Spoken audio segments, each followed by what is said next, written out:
Good evening, or good night wherever you are listening from. Before we begin, take a moment to settle in. Adjust your pillow, let your shoulders soften. There is nothing you need to remember tonight, and nothing you need to decide. If you are listening from a quiet room, a moving train, or a place where the world is slowly dimming, you are in the right place. Tonight we are not going to talk about perfume as an object, not as a product, not as a luxury. Tonight we are going to talk about scent as fear, as protection, as memory. Long before anyone spoke of elegance or fashion, human beings lived inside a world of smells. The smell of bodies, the smell of animals, the smell of smoke, rot, illness, and death. In that world, scent was not something you chose. It was something that arrived before sight, before sound, before thought. A bad smell could mean danger. A strange smell could mean sickness. And a familiar smell could mean safety or home. Only much later did scent become something humans tried to control, and much later still it became something they tried to perfect. Tonight's story is about how one place France became a civilization that learned to speak through scent. Not because they loved beauty more than others, but because they learned slowly and painfully how powerful smell could be. As we move through this story, you don't need to follow every detail.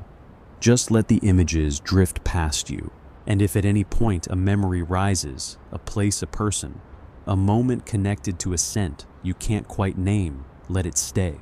This story has been waiting a long time to be told, and tonight there is nowhere else it needs to go. Before humans learned to write, before they learned to measure time in seasons or years, they learned something far more immediate and far more urgent: how to recognize danger by smell.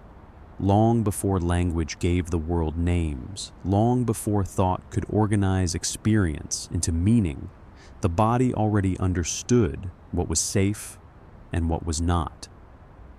This understanding did not arrive as knowledge. It arrived as sensation, sudden, involuntary, impossible to ignore. In the earliest nights of human memory, scent came first, slipping quietly into the body, before the eyes could adjust to darkness, before sound could be located or trusted, before the mind had time to assemble what it was sensing. Smell did not ask for attention. It took it. To smell in that world was not to admire or enjoy. It was not an aesthetic experience, and it was never optional. It was an act of survival. The air itself was a messenger. A sharpness carried on the wind could mean fire moving closer. A heavy, sour thickness could mean rot, something decaying nearby, something that should not be touched or approached. A faint sweetness, almost gentle, almost pleasant, could mean that something had gone wrong in a way the eyes could not yet see. In those moments, the body reacted before thought appeared. Muscles tightened. Breathing changed. Attention narrowed. Every breath carried information. Not symbolic information, not stories or explanations, but signals the body had learned to read without reflection. To ignore those signals was not a mistake. It was a risk. And in a world where danger rarely announced itself with sound or sight, that risk was often fatal. Smell did not wait for certainty. It warned first, and understanding followed later if it came at all. Early humans did not live in clean or separate spaces. They lived among animals, damp earth, blood waste, and smoke. The world pressed close to the body, and the body pressed back constantly, exchanging heat, moisture, and scent. The smell of a familiar fire meant warmth and protection, while the smell of unfamiliar smoke meant danger. Someone else nearby, someone unknown. The smell of decay meant death was close, and death rarely arrived alone. Illness had a smell. Wounds had a smell. Even fear itself seemed to carry one. Slowly, instinctively, the body learned to listen with the nose long before it learned to listen with reason or memory. There was no choice in this awareness. It did not arrive as an opinion, and it could not be negotiated with.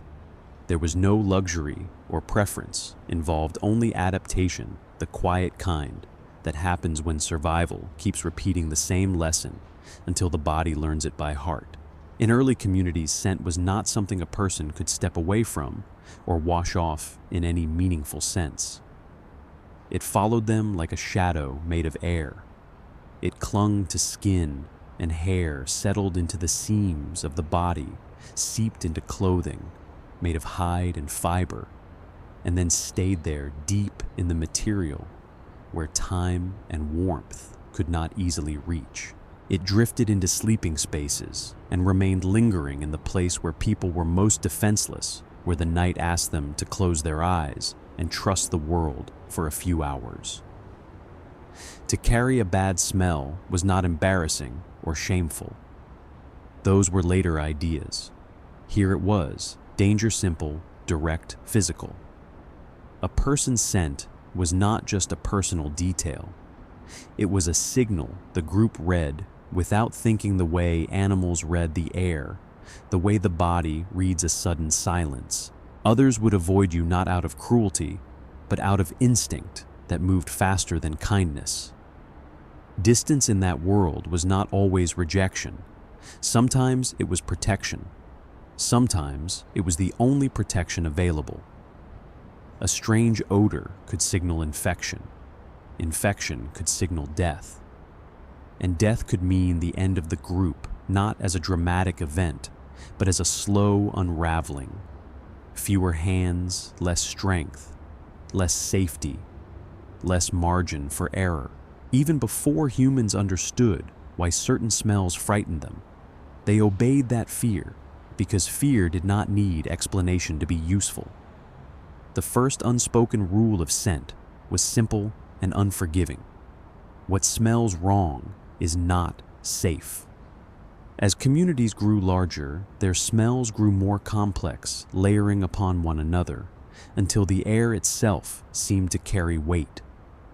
Where there were more people, there was more waste, and where waste accumulated, it did not disappear quietly. It lingered, warmed by bodies and time seeping into the ground, the water, the spaces between homes. Where there was more waste, disease followed not as a visible enemy, but as a presence that announced itself first through the air. And where disease appeared, panic was never far behind, even if no one yet understood its cause. Fear did not need explanations. It only needed patterns, and scent provided them. In darkness, scent became a kind of invisible map, drawn and redrawn every night. It guided movement without words. It told people where not to step, where not to sit, where not to sleep, whom not to touch. It traced lines that could not be seen, but were deeply felt, marking safe paths and dangerous zones long before walls, fences, or streets existed. A place could be avoided not because it looked different, but because it smelled wrong. A person could become distant not because of what they said, but because of what the air around them suggested. The night air of early settlements was heavy and still filled with signals the body could not ignore, even when the mind wished to rest. Darkness made the senses lean inward, and smell grew louder when sight withdrew. People slept lightly, not because of restless thoughts or troubling dreams, but because the nose stayed alert, listening to the world while the eyes were closed. A change in smell could wake someone faster than a sound, faster than a cry. A sourness where there had been none. A sharpness carried unexpectedly on the wind.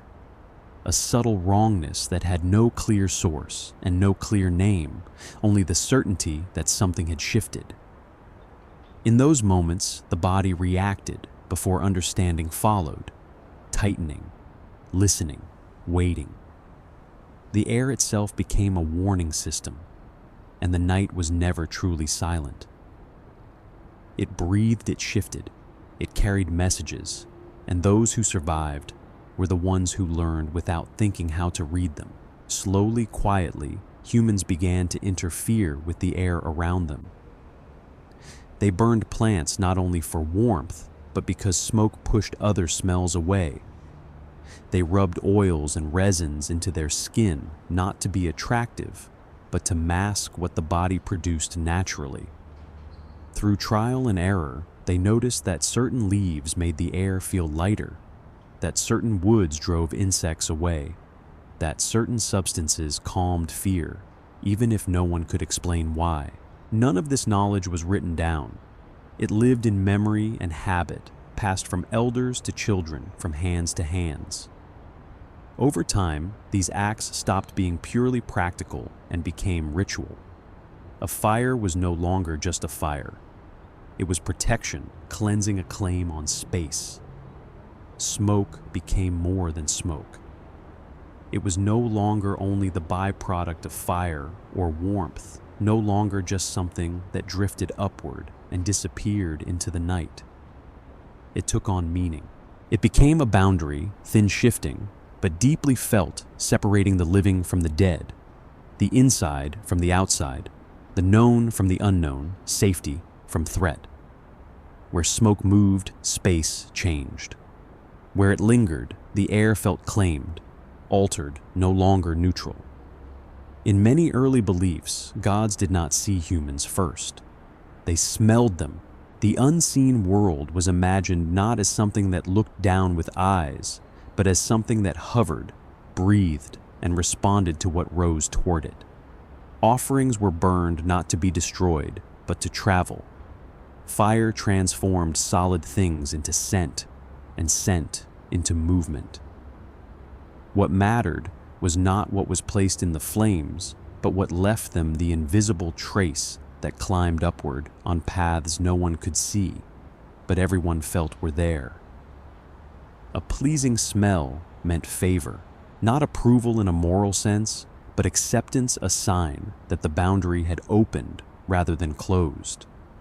A foul smell meant rejection, a refusal of contact, a warning that something had gone wrong. In this world, to smell good was not to be admired or praised.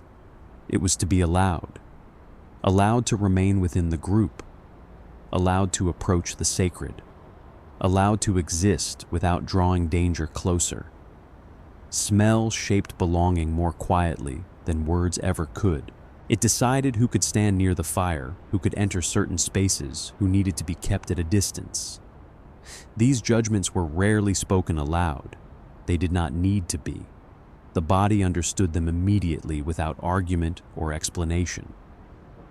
In such a world, there was no clear separation between the physical and the unseen. Smell moved freely between them, crossing thresholds that sight and touch could not. It carried fear upward and brought reassurance back down. It shaped behavior without instruction and belief without doctrine. The air itself became a medium through which the world made sense, binding the visible and the invisible into a single continuous experience. As humans settled into villages and villages grew into towns, the problem of scent became impossible to ignore. People lived closer together. Animals were kept nearby. Water sources were shared. Waste accumulated and the air thickened. People favored higher ground, open spaces, flowing water, not because they understood cleanliness, but because those places smelled safer. Cleanliness was not about purity. It was about survival. And yet, no matter how careful humans were, they could not escape their own bodies. Sweat breath and waste betrayed them constantly. The urge to control scent grew stronger, not to eliminate it, that was impossible, but to negotiate with it, to cover bad smells with stronger ones, to replace the threatening with the familiar. This is where the story of scent truly begins. not in elegance, not in artistry, not in any desire to decorate the self or impress another, but in fear, a quiet, constant fear that lived close to the body. Fear of illness that could spread without warning. Fear of exclusion, of being avoided, of becoming a risk to those you depended on. Fear of death that did not announce itself with noise or movement, but arrived silently, carried on the air unnoticed until it was already too late. In that world, scent was not an accessory to life. It was woven into the conditions of existence itself. Everything that comes later grows out of this moment: ritual refinement, repetition, obsession. All of it rests on a foundation laid long before intention or beauty entered the picture. A foundation built in darkness around small fires that pushed back the night, only a short distance among breathing bodies, pressed close together, listening not with their ears, but with their noses. Listening for what had changed. Listening for what did not belong. Listening for signs that safety was slipping away. Even now, thousands of years later, that ancient knowledge has not left us. It has not been replaced by reason or erased by progress. It lives beneath them, quieter, faster, more decisive. You may believe you choose what you like to smell, that preference is a matter of taste or memory, but your body decides first. It reacts before you understand why, before reason has time to speak, before memory supplies an explanation, before language gives the sensation a name. This is not culture yet. It is not tradition, nor art, nor identity. It is instinct, unshaped, unquestioned, and deeply human. And it is where our journey must begin, because before scent became beauty, before it became power, before it became art, it was something far simpler and far more urgent: the difference between staying alive and being gone by morning. There came a moment very early in human history when scent was no longer understood only as a warning. It did not stop being that fear never fully loosens its grip, but something else began to grow alongside it. Humans noticed that smell did more than signal danger or safety. It seemed to change the space it touched. A place could feel different after smoke passed through it. A body could feel altered after oil or resin was rubbed into the skin. The air itself could feel lighter, heavier, calmer, or charged.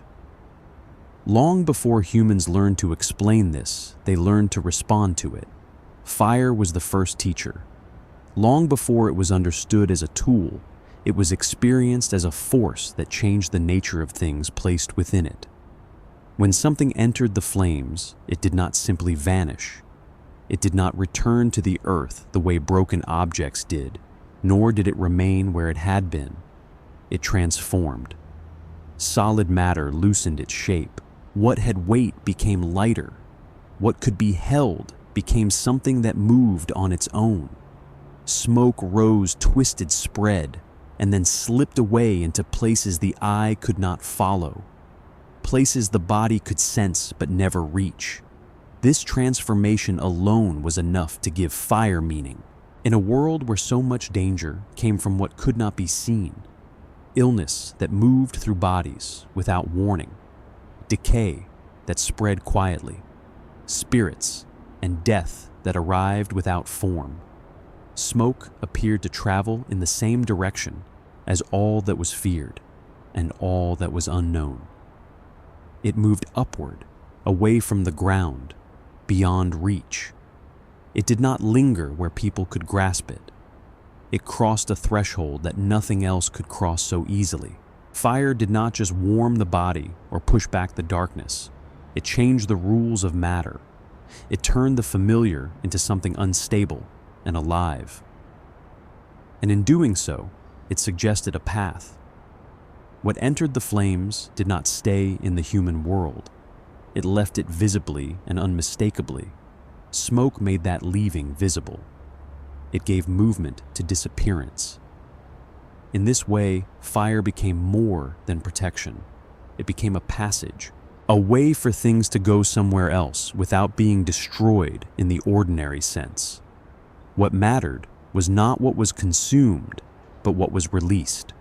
Fire carried things elsewhere, not violently, but inevitably lifting them out of reach and into a space that felt connected to the unseen forces shaping the world. For people living close to danger, close to death, and close to mystery, this movement was impossible to ignore. Fire showed them that not everything ended where it began. Some things changed form and continued on, drifting upward into places that could be sensed but never touched, and scent traveled with it. What burned was not chosen at random. Certain woods cracked differently. Certain resins released thicker smoke. Certain plants changed the air in ways that were immediately felt, even if they were not understood. People learned these differences not through theory, but through repetition. They remembered what made the night feel safer, what made fear loosen slightly in the chest, what made the space around the fire feel claimed rather than exposed.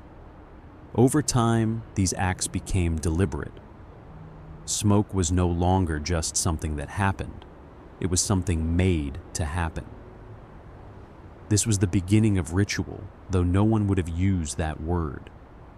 There were no formal prayers, no fixed meanings, no doctrines. There was only action repeated with intention. Fire lit in the same place. Materials burned in the same order. Movements performed in the same way. Not because they were beautiful, but because they worked or seemed to. In these early beliefs, the world was not divided into physical and spiritual realms. There was no clear line separating what could be touched from what could not.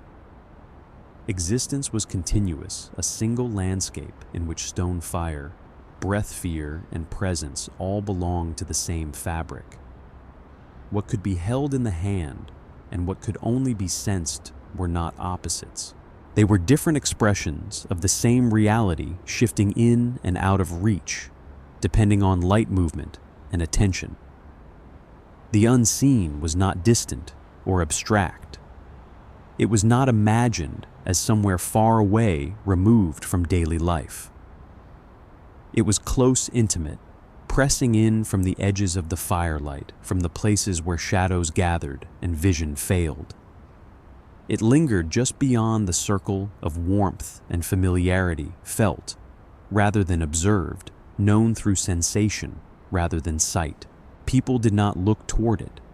They felt it around them, constant and near. Smell moved freely between these layers.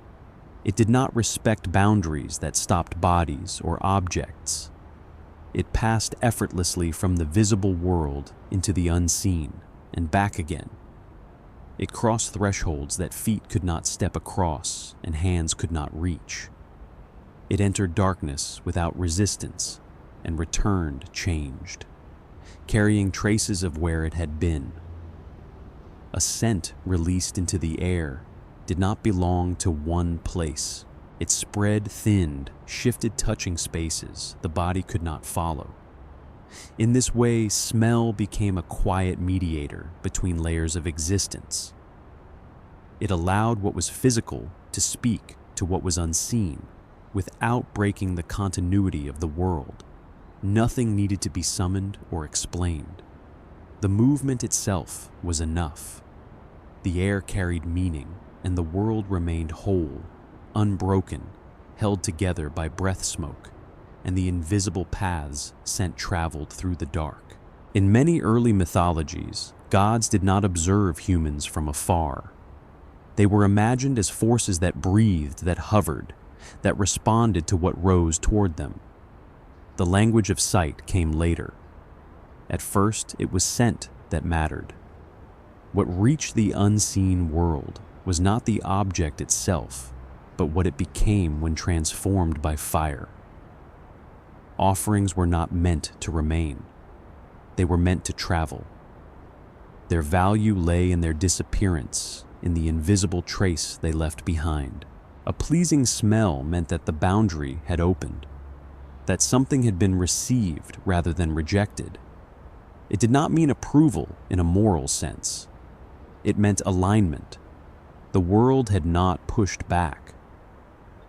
A foul smell, on the other hand, was not simply unpleasant. It was a warning, a sign that something had gone wrong, that the offering had failed, that the space was no longer safe or clean in the way it needed to be. To smell good in this context was not to be admired. It was to be accepted by the group who shared the same air and depended on one another for survival. Accepted by the unseen forces that governed weather, illness, fertility, and death. Smell decided who could approach the fire, who could enter certain spaces, who needed to remain at a distance. These decisions were rarely spoken aloud. They were felt immediately and collectively. The body learned to read these signals without instruction. A tightening in the chest, a pull away, a sense of wrongness that did not require explanation. Children learned it by watching adults step back or lean in, by noticing who was welcomed and who was quietly avoided. Smell shaped social order long before words did. As these practices deepened, scent became tied to moments of transition: birth, illness, death. The points at which the boundary between the known and the unknown felt thinnest were the moments when smell mattered most. Smoke was used to cleanse spaces after death, not because death was seen as dirty, but because it was powerful and unpredictable.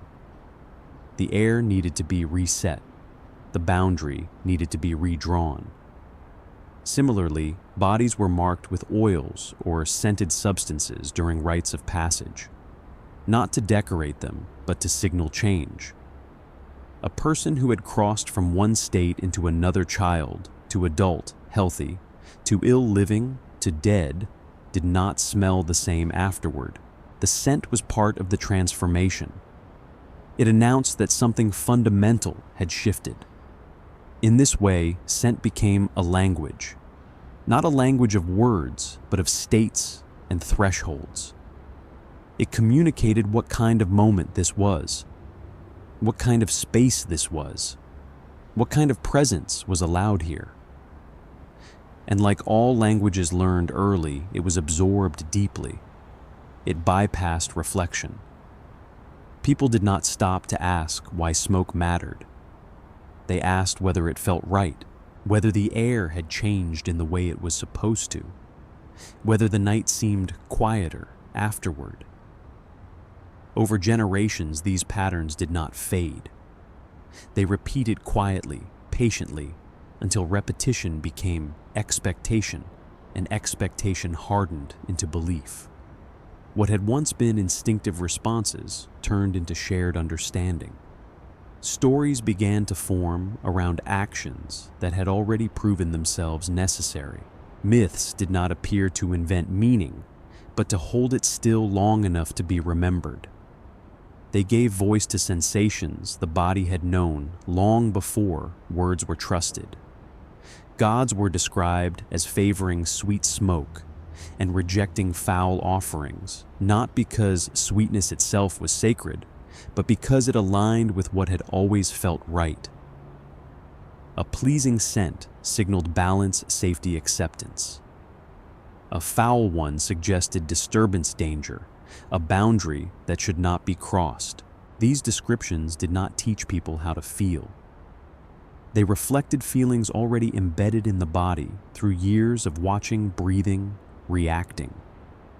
Spirits were said to linger where the air was heavy and unsettled, where scent clung and would not disperse, where spaces felt crowded, even when empty. They were believed to withdraw from places where the air was clean, and ordered where smoke rose smoothly and dissipated as expected. Order in the air suggested order in the world. Disturbance suggested intrusion. These ideas were less about supernatural beings than about the constant need to make sense of invisible change. Crucially, these stories did not create the practice. They followed it. They arrived after the body had already learned what to avoid and what to trust. Myth gave shape to something already known, already felt, already obeyed without question. It wrapped sensation in narrative, not to replace instinct, but to preserve it. In doing so, belief became a memory shared across generations, a way of keeping bodily knowledge alive long after its original dangers had begun to change. In these early worlds, there was no sharp line between fear and reverence. The same scent that calmed could also warn.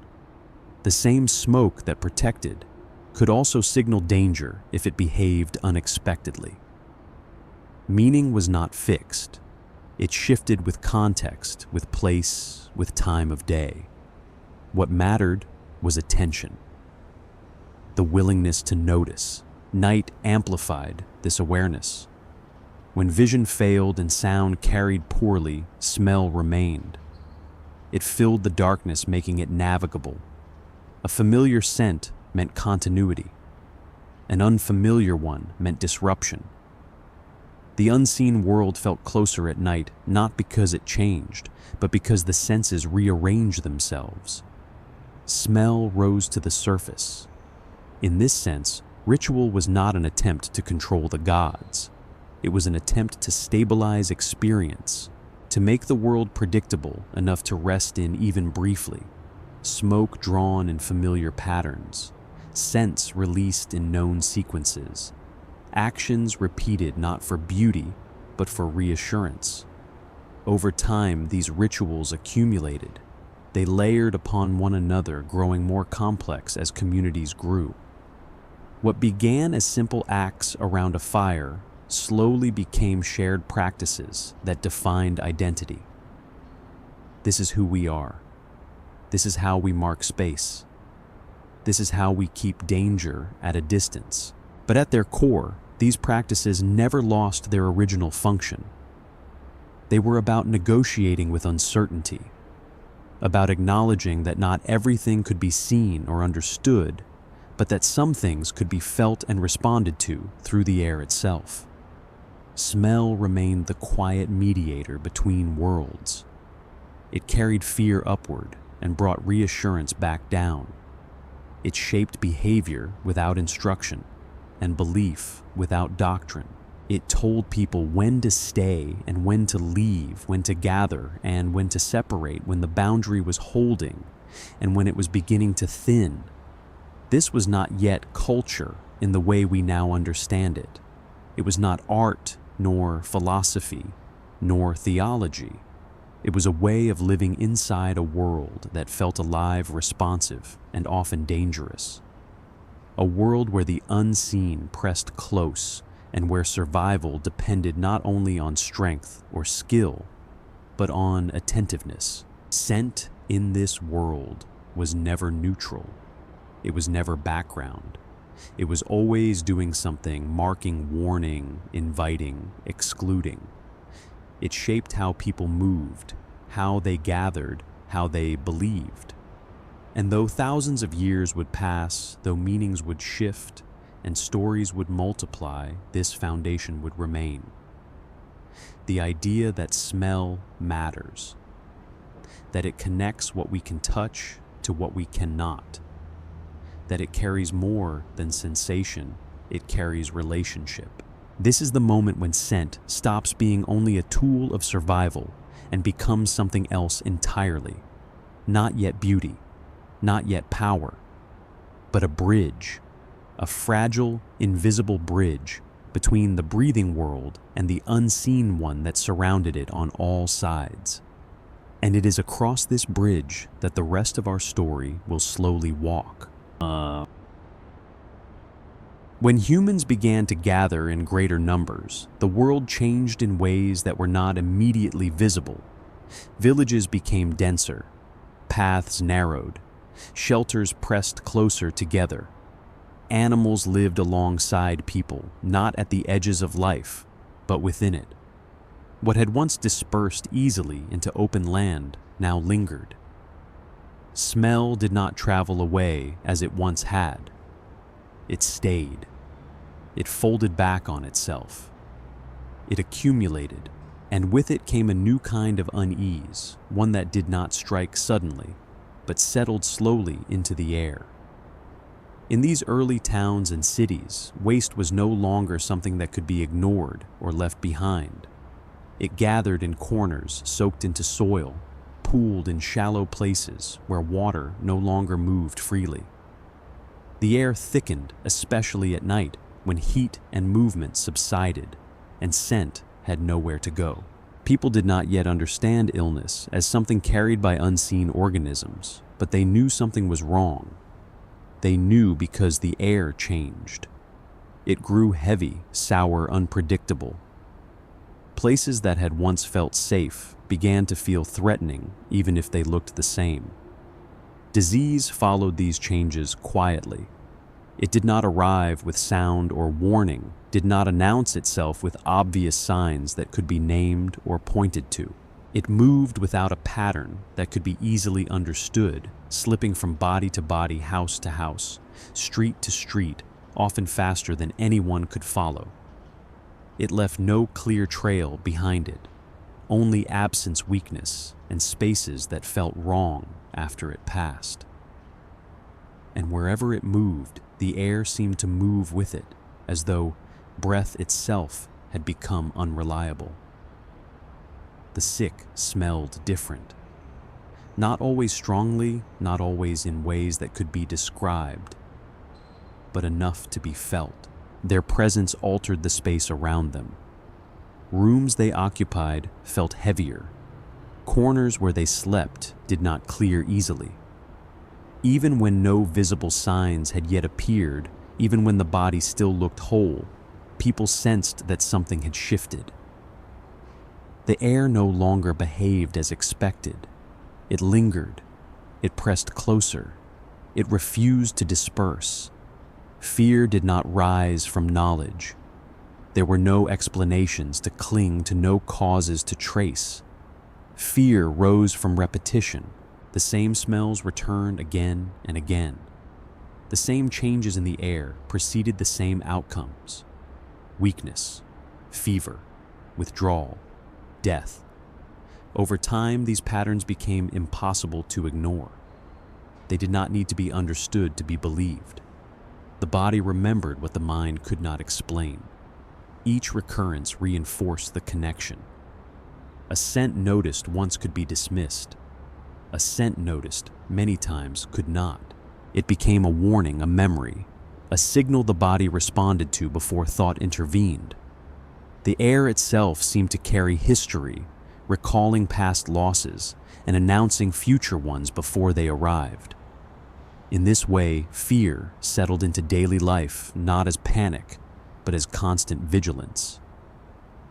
And over time, the connection between sickness and smell became unavoidable, not because it was proven, but because it was lived again and again in the shared breath of the city. In this world, panic did not need explanation. It lived in the body, close to the breath. When sickness appeared, people withdrew instinctively. Doors were closed, fires were lit. Smoke was used not only for warmth, but as a barrier, an attempt to push something unseen back into the night. Herbs were burned, resins were scattered, oils were rubbed into skin and clothing. These acts were not performed because they were beautiful or symbolic. They were performed because they felt necessary. The air had to be changed. Left alone, it could not be trusted. As cities grew, the fear of bad air grew with them, not suddenly but steadily, as an undercurrent that followed daily life. Narrow streets trapped scent the way walls trapped sound, holding it in place long after its source had passed. Crowded dwellings shared breath without choice or pause. What one body released did not belong to that body alone. It moved outward, blending with the breath of others, lingering in spaces that offered no escape. Air was no longer something that passed through the city. It was something the city kept. Water sources absorbed what should have been carried away. What entered them did not disappear, but returned altered, spreading slowly into surrounding spaces. Dampness held smell longer than dry ground ever could. It clung to stone, to wood, to fabric, and then rose again with warmth and movement. The city exhaled what it had taken in again and again, unable to separate the present moment from what had already happened. In this way, the air became a record, not a written one, but a living one. It carried traces of birth and labor, of work and exhaustion, of waste, left behind, of illness that had passed through unseen, of death that had closed doors and emptied rooms. These events did not vanish when they ended. They changed form and remained present, circulating slowly through daily life, touching everyone who moved through the same streets and rooms. Nothing truly vanished in such a place. What could not be seen did not leave. It settled, drifted, and returned at unexpected moments, especially at night when movement slowed and the air grew still. The city remembered itself through smell. It held its own history in breath and dampness, in corners that never quite cleared, in spaces that felt heavy long after they were abandoned.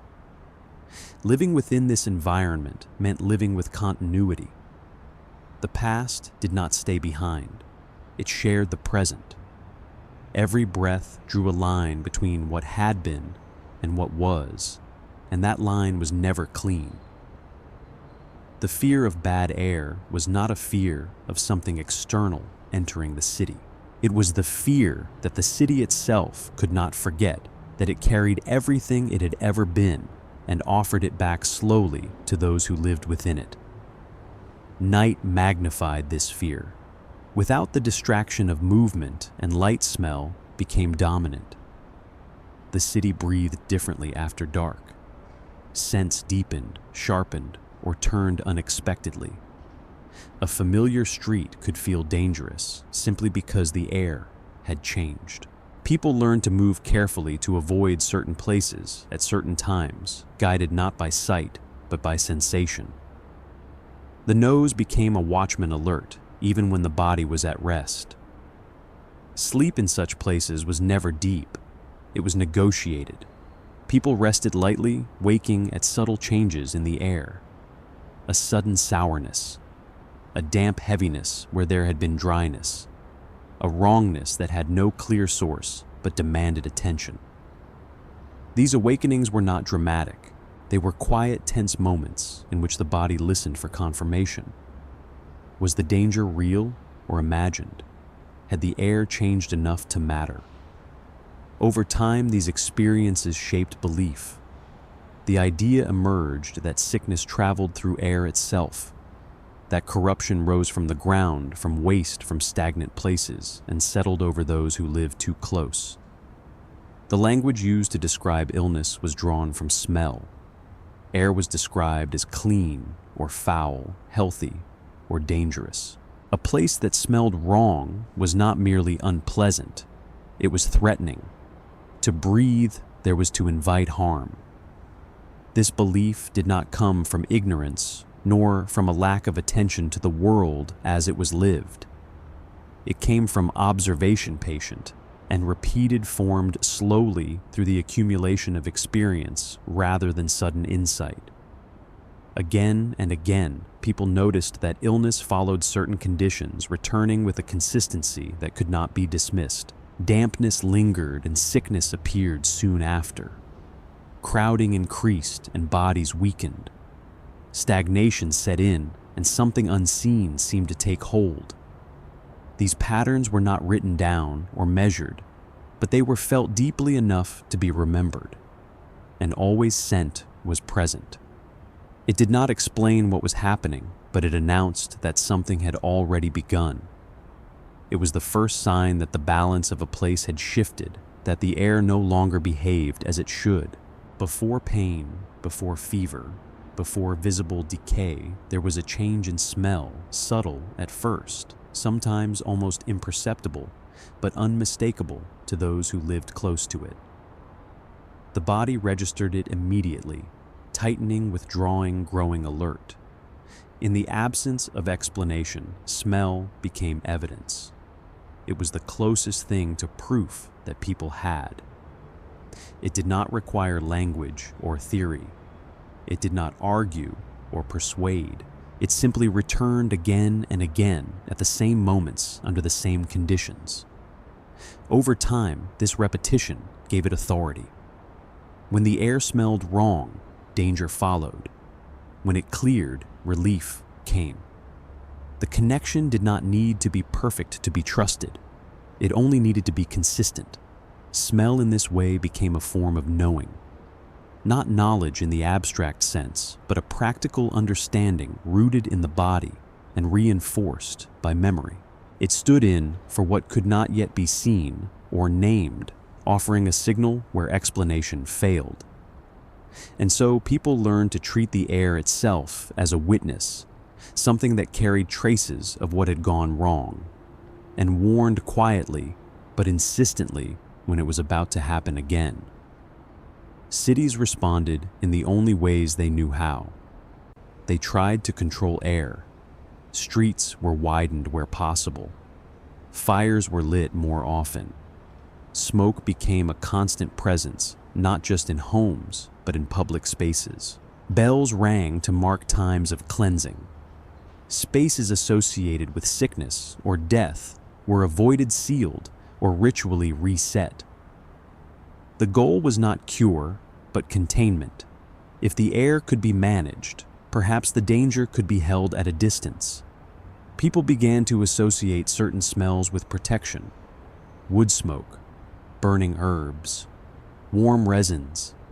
These scents did not promise safety, but they offered reassurance. They suggested action. To fill the air with something known was to push back against something unknown. Even when it failed, the act itself mattered. It restored a sense of agency in a world where much had become unpredictable. Social behavior shifted as well. Smell began to influence status and distance more strongly than before. Those who could keep their surroundings cleaner, drier, more ordered, were seen as safer to approach. Those who could not were avoided. This avoidance was not always cruel, but it was deeply consequential. To smell wrong in a crowded city was to be marked, not morally, but physically. It suggested risk. The sick were isolated, not only because they were ill, but because their presence altered the air. Spaces they occupied were feared even after they were gone. Smoke was used to cleanse these places, to draw a line between what had been and what was allowed to remain. The act was both practical and symbolic, though the distinction between the two mattered less than the effect. Over generations, this constant negotiation with air shaped how people understood the city itself. A city was not only a collection of buildings and people. It was a living environment defined by how it smelled at different times and different seasons under different conditions. Certain quarters were known for their heaviness, others for their relative lightness. These reputations were not abstract. They were felt daily by those who moved through them. Fear of bad air became a defining feature of urban life. It influenced where people lived, how they worked, how they slept, and how they understood illness and death. The city was both opportunity and threat, offering protection through numbers while introducing dangers that could not be seen. Smell stood at the center of this tension, acting as both warning and guide. Yet even in this fear, something new was forming. The desire to control scent, to shape the air rather than merely react to it, grew stronger. The city demanded new responses. Old rituals were repeated more often, refined and adapted. Practices that had once belonged to small communities were scaled up to meet the needs of dense populations. Smoke scent and air became matters of public concern. This was not yet elegance, not refinement, not art. It was management born of necessity, a way to live with danger without being consumed by it. The city did not erase humanity's ancient relationship with smell. It intensified it. It forced people to confront the limits of instinct and the need for structure. In these crowded spaces, scent was no longer only a signal of immediate danger. It became a measure of order and disorder, of control and neglect. To manage smell was to manage life itself.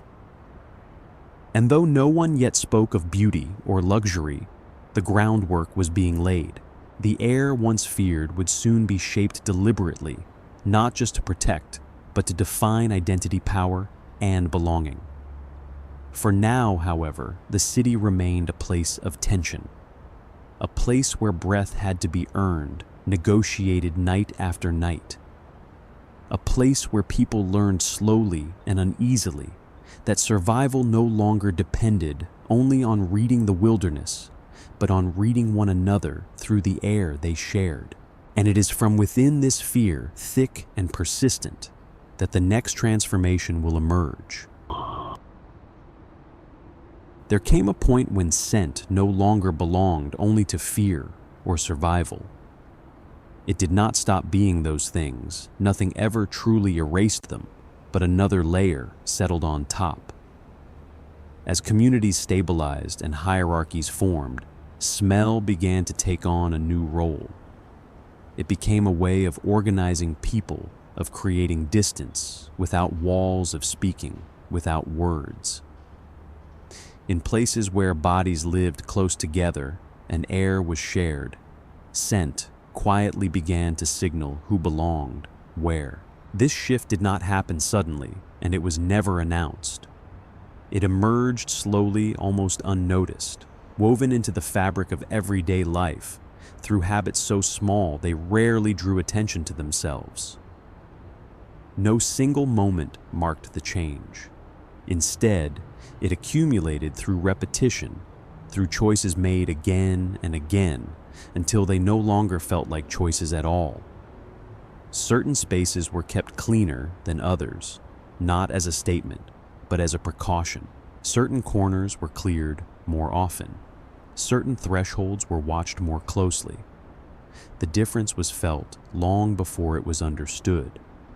Certain fires were tended more carefully. Their smoke was allowed to rise steadily rather than billow unpredictably. Their fuel was chosen with greater attention, not because anyone spoke of refinement, but because consistency mattered. A fire that behaved as expected created a sense of order. A fire that did not make people uneasy. Over time, this attention became habitual. What began as response turned into routine. Certain substances were burned or rubbed into the skin with greater regularity, not to please others and not to create attraction, but to stabilize the space around the body. These actions were practical, even if they were never described that way. They softened the air. They reduced unpredictability. They made presence feel safer, both for the one who carried the scent and for those nearby. These acts were not yet about beauty. They were about control in its most basic form.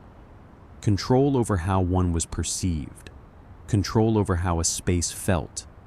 Control over whether an encounter began with ease or tension. To shape scent was to shape perception, and perception determined everything that followed. It decided who could approach without fear, who could be trusted, who could remain within a space without unsettling it. Safety, trust, and access did not need to be negotiated openly when scent had already done the work. The air carried the message ahead of words. And because this process unfolded quietly, without declaration or resistance, it settled deeply into social life. It became part of how order was maintained, not through force, but through atmosphere. As social structures grew more complex, smell became one of the earliest markers of difference. Those with more resources could keep their surroundings drier, their air lighter, their spaces more predictable. They could choose where they slept, how often fires were lit, what materials were used to alter the air. Those without such control lived closer to waste, closer to dampness, closer to stagnation. The difference was not announced. It was breathed in. To smell right began to mean something more than health. It suggested order, stability, a life lived at a remove from constant threat. This was not admiration yet. It was reassurance. A person who smelled right felt safer to stand near, safer to listen, to safer to follow. Smell became a way of reading social reliability long before language formalized it. In crowded settlements and early cities, this distinction sharpened, becoming impossible to ignore as bodies pressed closer together and air was shared without pause. People began to sense that not all parts of the city felt the same, even when they looked similar. Certain quarters carried a heaviness that lingered as if the air itself resisted movement. Others felt lighter, clearing more quickly after night had passed. These differences were not measured or explained. They were noticed in passing, felt in the chest, registered by the body without comment. Certain homes cleared more easily at dawn. When doors opened and air began to move, some spaces seemed to release what they had held overnight, while others remained dense, reluctant to change. Entering such places required a moment of adjustment, a subtle hesitation before stepping fully inside. No one spoke of this openly. There was no language for it. But the body remembered which spaces felt easier to inhabit and which demanded caution. Certain bodies too carried a sense of calm simply by their presence. Standing near them did not unsettle the air. Conversations felt steadier. Time seemed to pass without strain. This calm was not charisma or authority in the way later societies would define it. It was quieter than that, a feeling that nothing was being disturbed. Other bodies, by contrast, introduced tension without intention. Their presence altered the space around them, and people adjusted instinctively, stepping back, shortening encounters, seeking fresh air. These impressions were not rationalized. No one paused to analyze why they felt as they did. The sensations were absorbed, folded into daily movement and habit. Over time, they shaped behavior in ways that felt natural rather than chosen. People learned whom to approach and whom to avoid without thinking about it. They learned who could be welcomed into enclosed spaces and who should remain near doorways or outside altogether. Distance in this context was not always rejection. Often it was simply response, the body adjusting to what the air suggested. But as these responses repeated, they hardened into pattern. Some were granted closeness more easily than others. Some were trusted with shared breath. Others were kept at a careful remove. In this way, scent quietly organized social life, arranging proximity and separation long before rules or words made those divisions explicit. Power does not always announce itself with force. Often it arranges conditions so that force is unnecessary. Scent became one of those conditions. To control air was to control interaction, to determine who entered a space and who did not, to establish a boundary that felt natural rather than imposed. This was especially true in places of gathering. Communal halls, meeting spaces, areas around shared fires, these were environments where scent mattered intensely. A space that smelled wrong disrupted order. It unsettled those within it. A space that smelled right encouraged stillness, attention, and compliance. Leaders may not have spoken about this, but they understood it intuitively. The air needed to support authority, not challenge it. Over time, scent began to accompany moments of status. Those who held power were more often associated with spaces that smelled controlled, deliberate, and familiar. Their presence did not bring disturbance to the air. It brought consistency. This consistency mattered. In a world where unpredictability meant danger, predictability became a form of authority. Smell also shaped exclusion, not through open accusation or spoken rules, but through a gradual narrowing of space. Those whose bodies carried the marks of labor illness or proximity to waste found themselves drifting toward the edges of shared life, often without being told to move.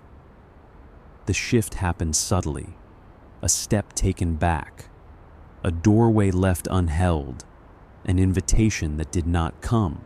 Over time, these small movements added up, guiding certain people away from the center and into places where their presence felt less disruptive to others. This exclusion was rarely framed as moral judgment. It was not about blame, character, or worth. It was practical, rooted in sensation rather than belief. Their presence altered the air. It changed how a space felt the moment they entered it. Conversations tightened, movement slowed, attention fractured. These reactions were not always conscious, but they were consistent. The body responded before the mind had time to interpret. To introduce uncertainty into a shared space was dangerous. In environments where stability was fragile and fear close at hand, anything that unsettled the air carried risk. Ordered spaces depended on predictability. They relied on the sense that nothing unexpected was about to happen. A body that brought unfamiliar or persistent scent disrupted that balance, even if no harm was intended. The disruption itself was enough. So distance became a form of management. Not punishment, but containment. By keeping certain bodies at the margins, shared spaces could maintain a sense of control. The air remained familiar. The boundaries held. This logic did not require justification. It was reinforced daily by comfort and unease, by ease of breath and sudden tension. In this way, exclusion settled into social life as a quiet arrangement rather than a declared rule. Those at the center often did not notice it happening. Those at the edges felt it immediately. And scent, invisible and unspoken, did the work of separation without ever naming what it was doing. Thus, scent began to reinforce hierarchy without needing explanation. It justified distance. It made separation feel necessary rather than cruel. Over generations, this logic hardened. To smell wrong was not just risky, it was socially limiting. It narrowed where one could go, whom one could approach, how long one could remain. At the same time, those with status became increasingly attentive to how they altered the air around them. Fires were tended not just for warmth, but for consistency. Oils and substances were used to stabilize personal scent. These practices were not decorative, they were strategic. A body that did not disrupt the air held power more easily. This attentiveness extended to ritual. Ceremonies marking leadership transition or authority were carefully shaped environments. Smoke was used to reset the air. Scents were introduced in measured ways. The goal was not spectacle, but control. The space needed to feel right for authority to take hold. In such moments, scent functioned as a silent signal. It told those present that this was a place of order, that the boundary between inside and outside was secure, that the unseen was not intruding. This assurance allowed people to focus, to listen, to submit, if necessary. Power thrives where distraction is minimized.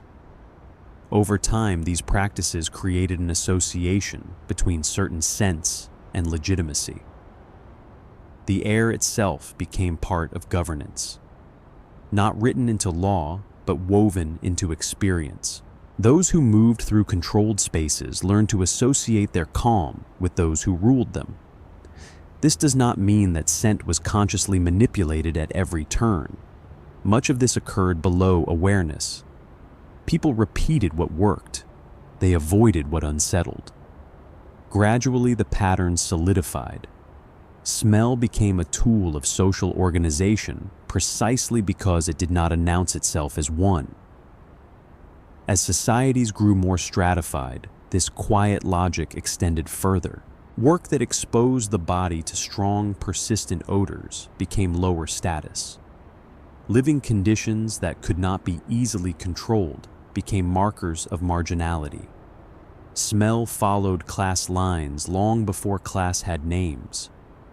Yet even as scent became entangled with power, it never lost its earlier meanings. Fear remained beneath it. Illness remained close. Death remained present.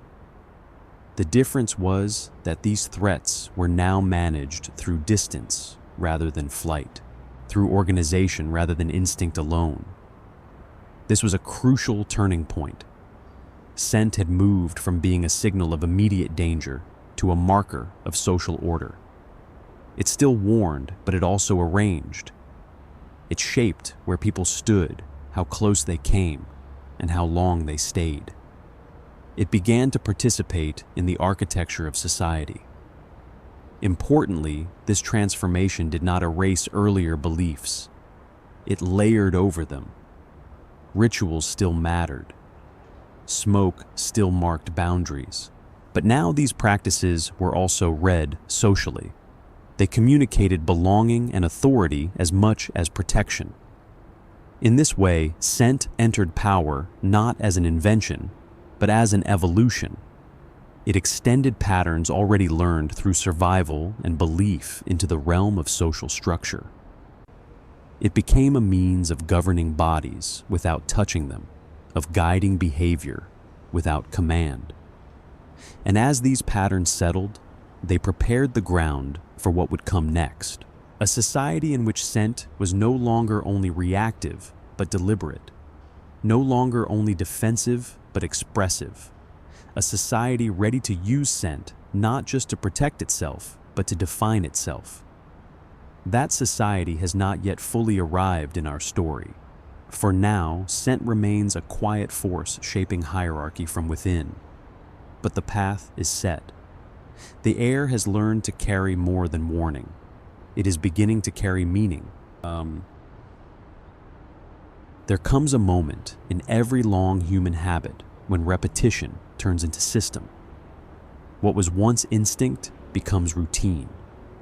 What was once response becomes expectation.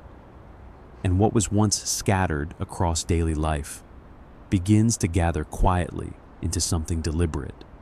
This is the moment France enters the story not as an invention of scent and not as a sudden revelation, but as the place where an old fear learned how to arrange itself. France did not begin with cleanliness. It did not begin with perfume refinement or any special sensitivity to beauty. It began like every other place, with bodies living close together, with illness that arrived without warning, with waste that accumulated faster than it could be carried away, with air that could not always be trusted. The streets were narrow. The rooms were crowded. Breath was shared. Fear moved quietly through daily life, carried not by words, but by sensation. There was nothing exceptional in this beginning. It was ordinary human and precarious. The difference lay not in escaping these conditions, because no one truly could. It lay in how they were handled once they became impossible to ignore. Rather than accepting disorder as inevitable, French society began slowly and unevenly, to pay closer attention to atmosphere. Not only to the air itself, but to what the air did to people when they moved through it, how it changed behavior, how it altered proximity, how it encouraged calm in some spaces and unease in others. Atmosphere was no longer background. It became a factor. This attention did not emerge as theory or doctrine. It emerged through practice, through noticing which spaces functioned better than others, which gatherings felt stable and which unraveled, which environments supported authority and which undermined it. Over time, the air became understood not merely as something to endure, but as something that could be shaped, and that shaping it had consequences. What had once been a matter of survival and exclusion began to be managed with intention. Distance was no longer only instinctive, it became arranged.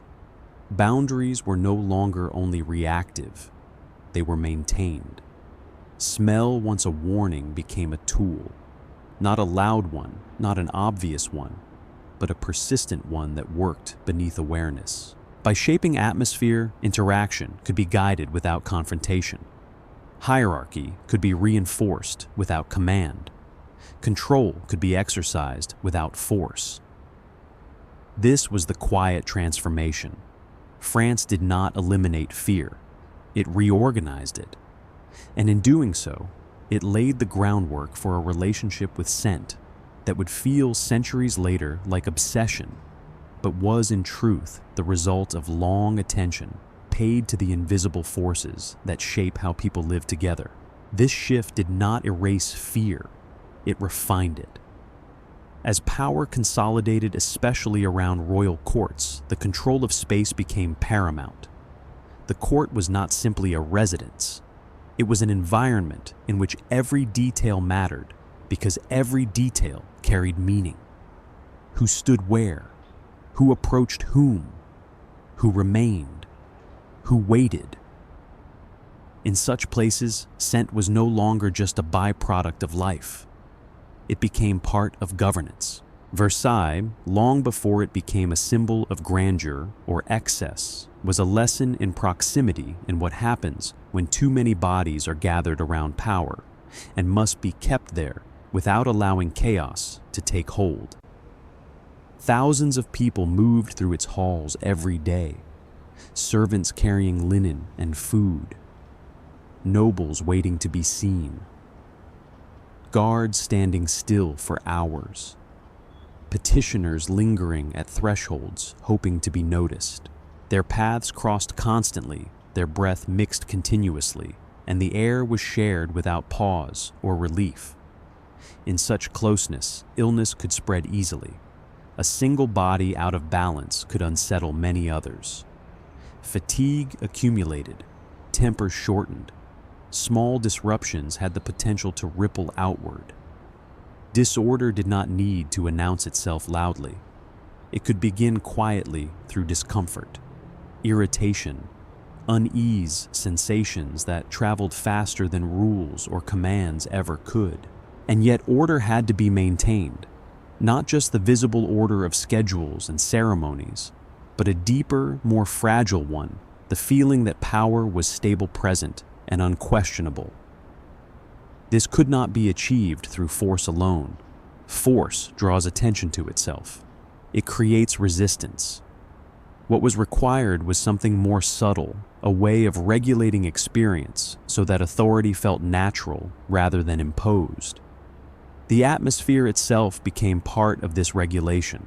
The air had to cooperate. It needed to feel controlled, predictable, familiar. Nothing about it should distract, provoke, or unsettle those who moved within it. A hall that smelled wrong could undermine confidence more quickly than a spoken insult. A space that felt heavy or disturbed could weaken the quiet rituals that held hierarchy in place. In Versailles, authority was not only seen, it was breathed. The management of atmosphere helped ensure that proximity did not become threat, that closeness did not dissolve order. The air supported the structure of power by smoothing its edges, by absorbing tension before it could surface. In this way, the regulation of scent and space became inseparable from governance itself, an invisible architecture that allowed thousands of bodies to move around power without ever touching it. Here, scent became organized. This organization did not begin with luxury. It began with boundaries. Certain spaces were treated differently from others. Rooms closest to power were managed more carefully. Fires were lit with intention. Air was circulated as much as architecture allowed. Materials that altered the air were used consistently, not as decoration, but as stabilization. The goal was not pleasure, it was predictability. To enter a space of power was to enter an atmosphere that did not surprise. Nothing about the air should distract, unsettle, or provoke unease. A controlled scent created calm. Calm created compliance. And compliance made hierarchy feel natural. In this environment, scent became a silent protocol, one that did not need to be written, spoken, or enforced aloud. No one stood aside to explain how it worked. There were no lessons, no instructions, no explicit rules to follow. Those who belonged learned it quickly, almost without realizing they were learning anything at all. Their bodies adjusted. Their movements slowed or steadied. Their presence fit the space without disturbing it. Nothing in the air pushed back against them. Those who did not belong felt it immediately, not as rejection spoken in words, but as a subtle resistance in the space around them. The air seemed less forgiving. Breathing required more attention. Standing still felt awkward. The space did not invite rest. It suggested movement, departure, impermanence. These sensations were not dramatic, but they were unmistakable. The body understood before the mind could object. The air itself did the signaling. It marked boundaries more effectively than guards or commands ever could. It indicated who was welcome and who was merely tolerated, who could remain without being noticed, and who should move on quickly without drawing attention to themselves. Lingering was not forbidden. It was simply discouraged by discomfort. Passing through felt easier than staying. This protocol worked precisely because it was unspoken. It allowed hierarchy to maintain itself without confrontation. No one needed to accuse. No one needed to refuse entry outright. The atmosphere carried the message gently but firmly. Those who fit remained. Those who did not adjusted their behavior accordingly. In this way, scent became a form of social fluency. To move easily within power, one had to move easily within its air. And because this fluency was learned through sensation rather than instruction, it felt natural, inevitable, and correct, even to those it quietly excluded. This was not cruelty, it was organization. Over time, bodies associated with authority became linked with consistency. Their presence did not disrupt the air. It did not introduce uncertainty. It maintained the established balance. This association mattered. In a world shaped by fear of bad air, the ability to stand near power without unease was itself a form of legitimacy. As this logic settled, personal scent took on new importance, not as ornament, but as management. Bodies needed to behave as spaces did. They needed to remain stable, familiar, controlled. Substances were applied not to stand out, but to prevent disturbance. The goal was neutrality, elevated to strategy. This is the crucial difference. In France, scent did not first become expressive. It became regulated. Once regulation was in place, refinement followed naturally.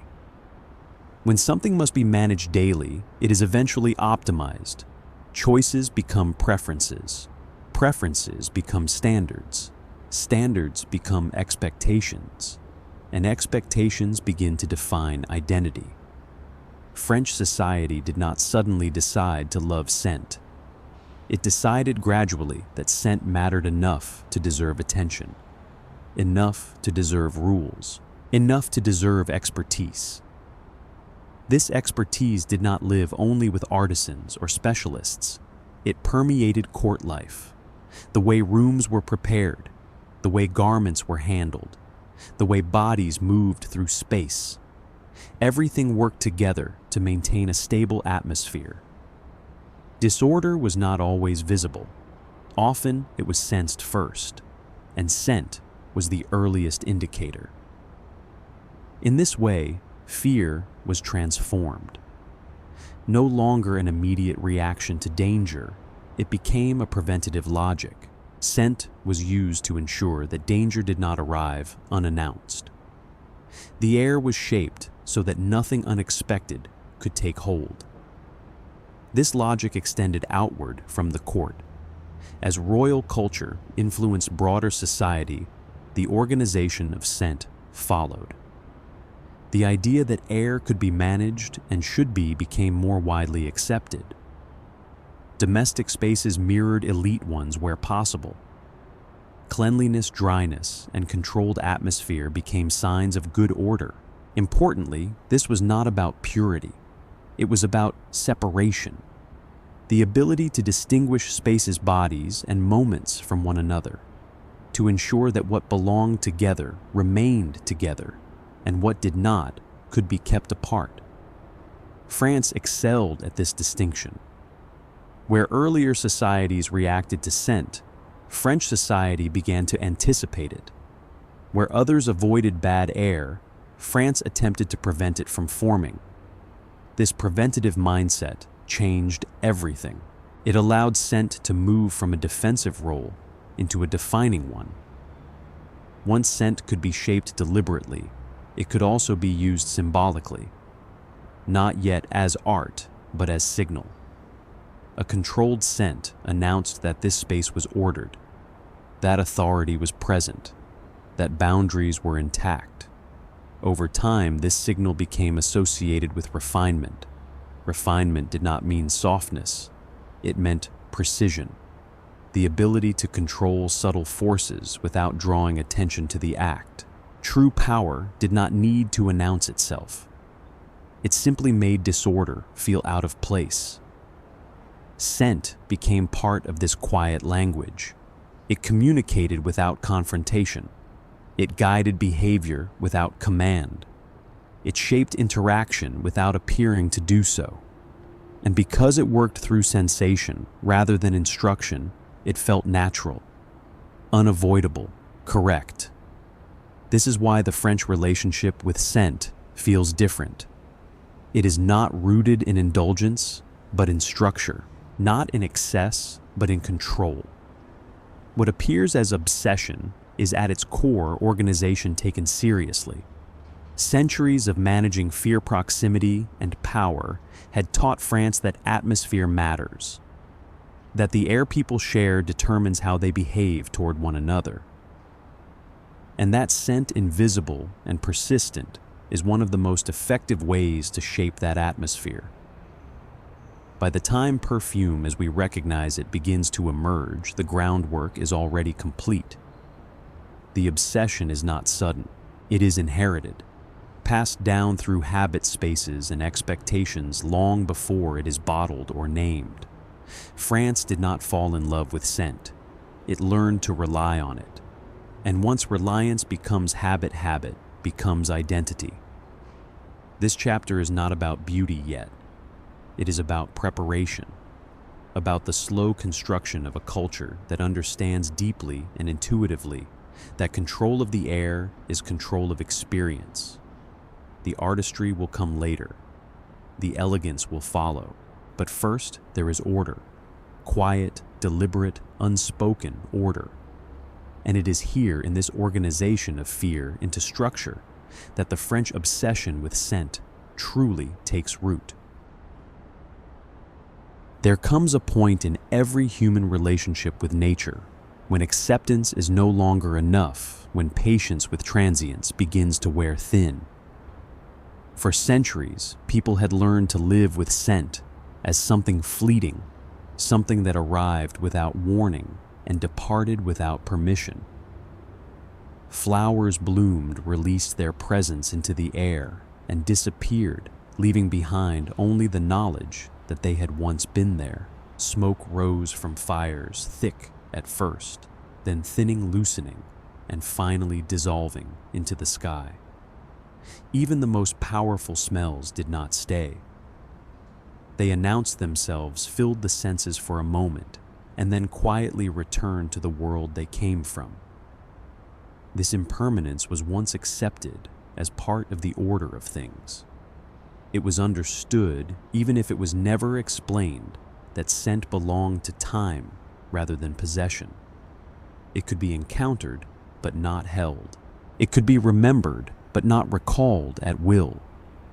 To experience it was to accept its passing, to know that what lingered now would soon be gone, replaced by something else, or by nothing at all. There was no expectation of permanence, no demand for return. Living with this impermanence shaped attention. It taught people to notice quickly, to value the present moment, because it could not be repeated. A bloom that scented the air today might not return next season. A fire's smoke might never behave the same way twice. Scent was bound to circumstance, to weather, to timing, to chance. Its power lay precisely in its refusal to stay. But over time, as human lives grew more structured and more deliberate, this acceptance began to feel limiting. A world that was learning to plan, to organize, to remember, found something unsettling in sensations that could not be summoned again. The disappearance of scent no longer felt neutral. It felt like loss. And in that quiet shift from acceptance to unease, the desire to hold what nature released began to form slowly and almost imperceptibly, setting the stage for a new way of relating to the invisible. But as societies changed, patience with disappearance began to wear thin. The problem was not desire alone, it was time. Scent vanished too quickly for a world that was learning to plan, to organize, to control. A flower that bloomed for a short season was unreliable. A scent that faded within hours could not support ritual power or identity in a lasting way. The air remembered briefly. Humans wanted it to remember longer. This is where grass enters the story.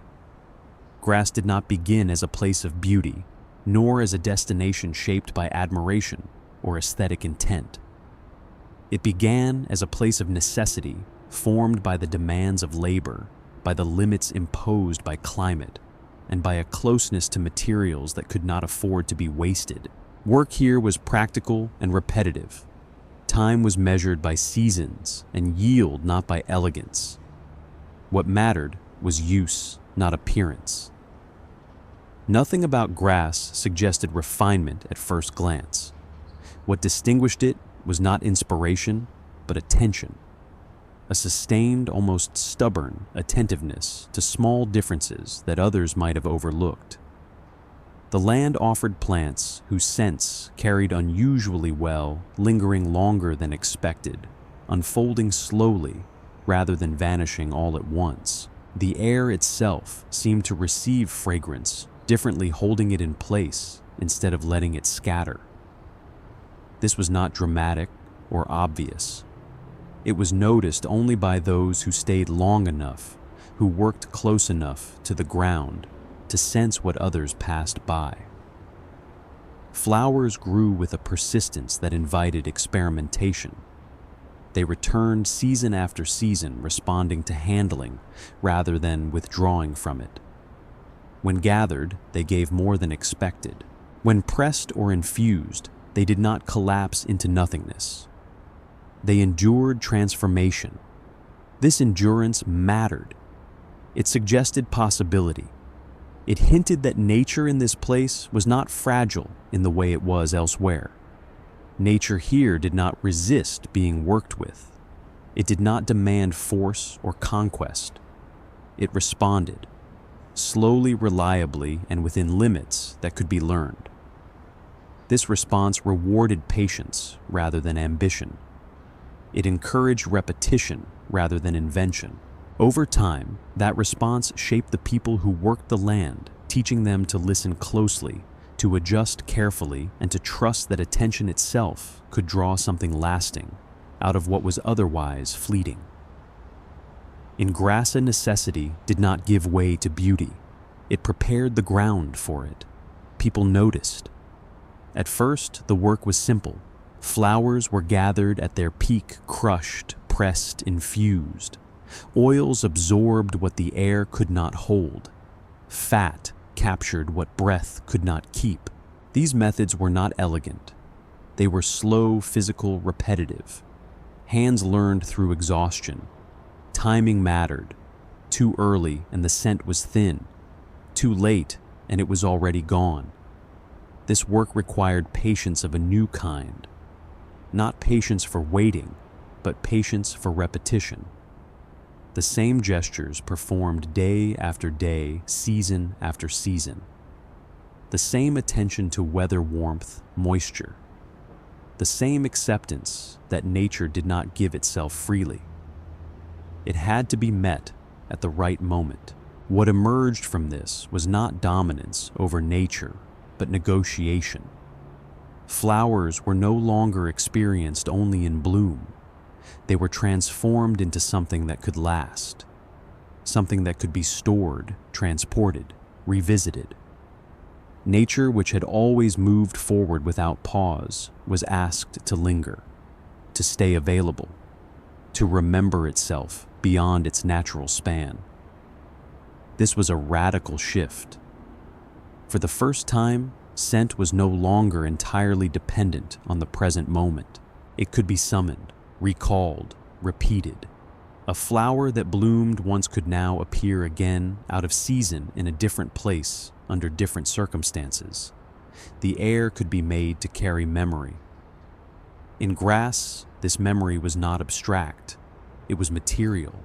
It lived in oils and saturated cloths, in containers carefully sealed and stored away from light. Each held a trace of something that should have been gone.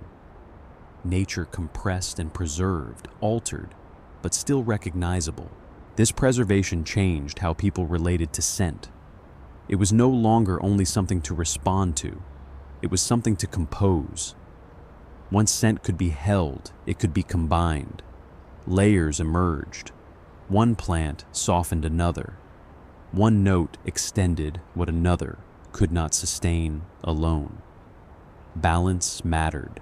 Harmony mattered. The work became more precise, more attentive. Small changes produced large effects. Memory sharpened. The nose learned to distinguish what the eye could not see. Yet this was still not art. It was craft bound tightly to the body. The work demanded endurance, long hours, repetition, failure. Many attempts yielded nothing usable. Others produced something unexpected. Knowledge accumulated, slowly carried not in books, but in hands and habits. A generation learned from the one before it by doing the same work again, watching closely, correcting without explanation. This knowledge did not spread evenly. It belonged to place. Climate mattered, soil mattered, light mattered. Grass became what it was because it allowed this work to deepen rather than scatter. The land supported memory as much as the methods did. As scent became more stable, its role expanded. What had once been limited by season could now be relied upon. Power, ritual, and identity found something they could return to again and again.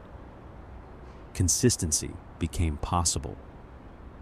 And consistency, once achieved, demanded refinement. Nature was no longer only preserved. It was adjusted. Certain scents were favored, others were diminished. The goal was not realism, it was usability. A scent needed to behave. It needed to last without overwhelming. It needed to blend without disappearing. This required intervention. Nature's raw expressions were shaped, softened, restrained. In this process, something subtle changed. The aim was no longer to capture nature as it was. It was to capture nature as it could be made to serve a human intention. Memory was edited, time was bent. What had once been fleeting became repeatable. This did not feel violent. It felt careful, respectful even, but it was decisive. Nature was being asked to remember on human terms. Grass became a place where this memory accumulated. Each season added layers to what was already known. Techniques were refined, failures discarded, successes repeated. Over time, the work grew quieter, more assured. The struggle to hold scent gave way to the practice of shaping it. This is the moment where scent begins to detach from fear and necessity. Not completely, those roots remain, but enough for something new to emerge. A scent that lasts can be contemplated, compared, improved. It invites judgment. Judgment leads to preference. Preference leads to style. And style, once established, seeks permanence. The work in grass prepared the ground for this transformation. It provided the means by which scent could leave the field and enter society in a new form, not as smoke that vanished, and not as air that warned, but as substance that endured. What mattered now was not only that scent could be controlled, but that it could be recalled faithfully. The same scent again and again across time and distance. This reliability was unprecedented. It allowed scent to become a signature rather than a moment. Yet even here, the work remained grounded. It was seasonal, physical, dependent on labor and land. Nature was never fully subdued. It still dictated timing yield limitation. Memory could be held, but not without effort. This tension shaped everything that followed. Scent, preserved through work, carried both human intention and natural unpredictability. It was neither fully wild nor fully manufactured. It existed between. In this in-between space, a new relationship formed. Humans no longer waited for nature to speak. They learned to listen closely, to record what they heard, and then to ask nature to repeat itself. Grass was not the origin of obsession. It was the workshop where obsession became possible, the place where repetition turned into expectation, and expectation quietly hardened into demand.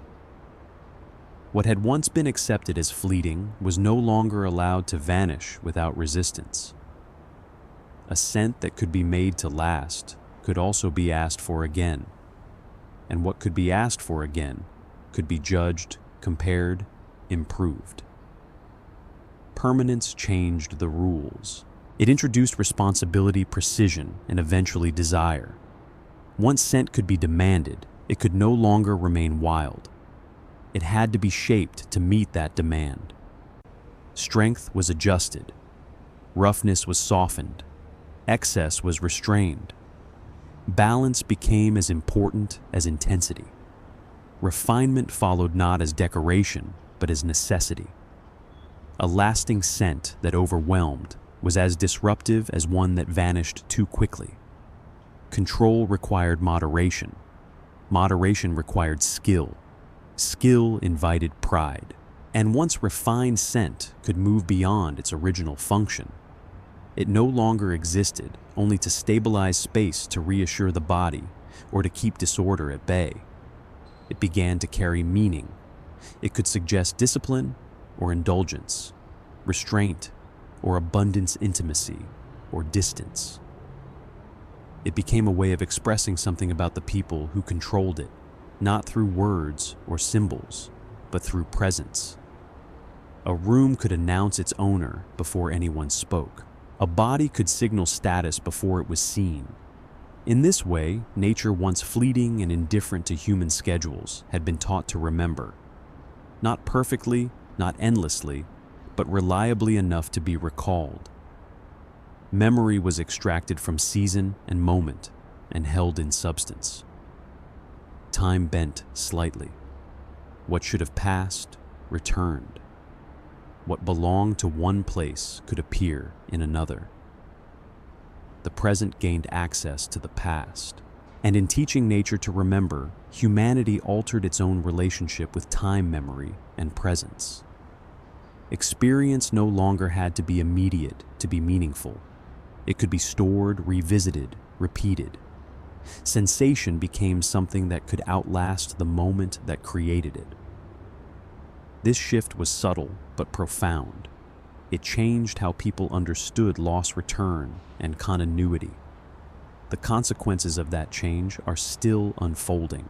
Every time a scent calls up a moment that is no longer there, every time presence is felt through absence, that ancient lesson is being repeated. Nature was asked to remember, and in doing so, humans learned that they could carry the past with them quietly, invisibly in the air they share. There is a moment when craft slips quietly into something else. Not because the hands change, but because the intention behind them does. What was once done to preserve begins to be done to express. What was once measured by usefulness begins to be judged by feeling.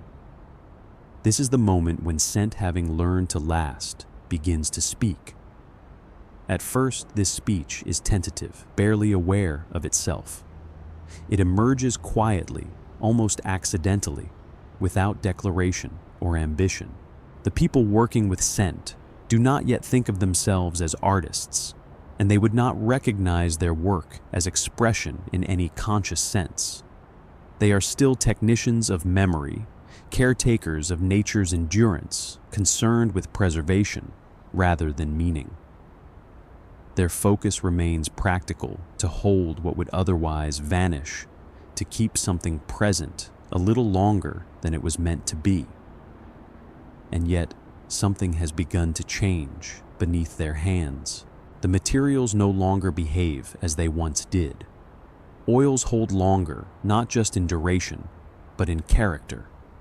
They settle instead of scattering. Blends linger in the air in ways that feel deliberate rather than incidental, as though they are choosing to remain rather than failing to leave. The air responds differently now, carrying scent with a steadiness that invites attention. Small variations begin to matter. A slight adjustment in proportion produces a noticeable shift, not merely in strength but in feeling. What was once sharp becomes softened. What was once heavy becomes calm. Mood enters the equation quietly, without announcement. The work starts to affect not just the space, but the people moving through it, how they breathe, how they pause, how long they stay. No one names this yet.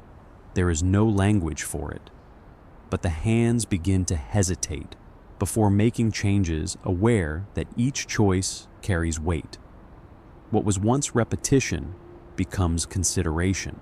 The work slows, attention deepens, and without intending to, these caretakers of endurance take their first step towards something else, toward shaping not just memory, but experience. Attention shifts. It is no longer enough for a scent to exist reliably. It must now behave properly. It must open and settle. It must arrive without intrusion and remain without insistence. It must be present without demanding attention. This balance is difficult. Too much force unsettles. Too little disappears. Mastery lies somewhere in between, in a narrow space that can only be learned through repeated failure. This is where scent becomes invisible art. Unlike stone or paint, scent does not present itself all at once, and it never reveals itself in a single glance. It unfolds gradually, arriving in stages that cannot be rushed or captured. It moves through time rather than space, asking to be experienced moment by moment, rather than taken in whole. There is no fixed point from which it can be fully understood. One must remain within it as it changes. It cannot be observed from a distance. There is no safe remove from which to study it. To know a scent, one must enter it, breathe it in, allow it to pass through the body, and settle before it can be sensed at all. It surrounds rather than confronts, offering no clear edge or boundary. It does not stand before the observer. It encloses them gently but completely, and because it cannot be held or fixed in a single moment, it resists certainty. It refuses to stay still long enough to be mastered. What is present now will not be exactly the same a moment later. This instability is not a flaw. It is the nature of the medium. Scent does not reward haste or control. It asks for patience, for stillness, for listening rather than looking. To work with scent, then, is to accept uncertainty. It is to understand that meaning will not arrive all at once, and that attention must be sustained without the promise of clarity. The reward, if it comes quietly in the form of recognition, rather than understanding, of feeling, rather than explanation. Those who begin to understand this learn to think differently. They stop asking what a scent is and begin asking what it does. How it changes a room when someone enters. How it alters conversation. How it lingers in memory long after it has faded from the air. The work becomes less about capturing nature and more about guiding experience. This guidance is subtle. A well-made scent does not announce itself as art. It does not demand admiration. It works quietly, shaping perception without insisting on interpretation. It makes a space feel composed, a presence feel intentional, a moment feel complete. In France, this sensibility finds fertile ground. The society that had learned to regulate atmosphere for power now begins to appreciate atmosphere for its own sake. The same attention that once maintained hierarchy now turns inward toward refinement. Not refinement as decoration, but refinement as restraint. The ability to do much without appearing to do anything at all. Scent becomes part of this restraint. It is chosen not to overwhelm, but to support, to create coherence rather than spectacle, to suggest depth without explanation. The highest achievement is not notice, but fit the sense that something belongs exactly where it is. This is why French perfumery, as it develops, resists excess. Strength is never the goal. Longevity is managed, not maximized. Complexity is valued only insofar as it remains intelligible. The scent must hold together. It must resolve. In this way, scent begins to resemble language.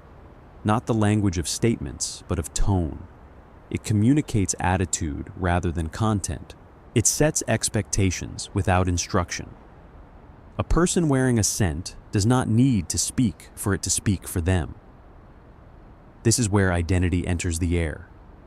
A scent can suggest discipline or indulgence, intimacy, or distance, openness, or reserve. It does not define character, but it frames it. It prepares the space in which character will be read.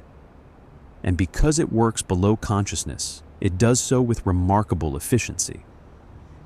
The wearer may not fully understand what they are communicating. The receiver may not consciously register the message, but something passes between them nonetheless.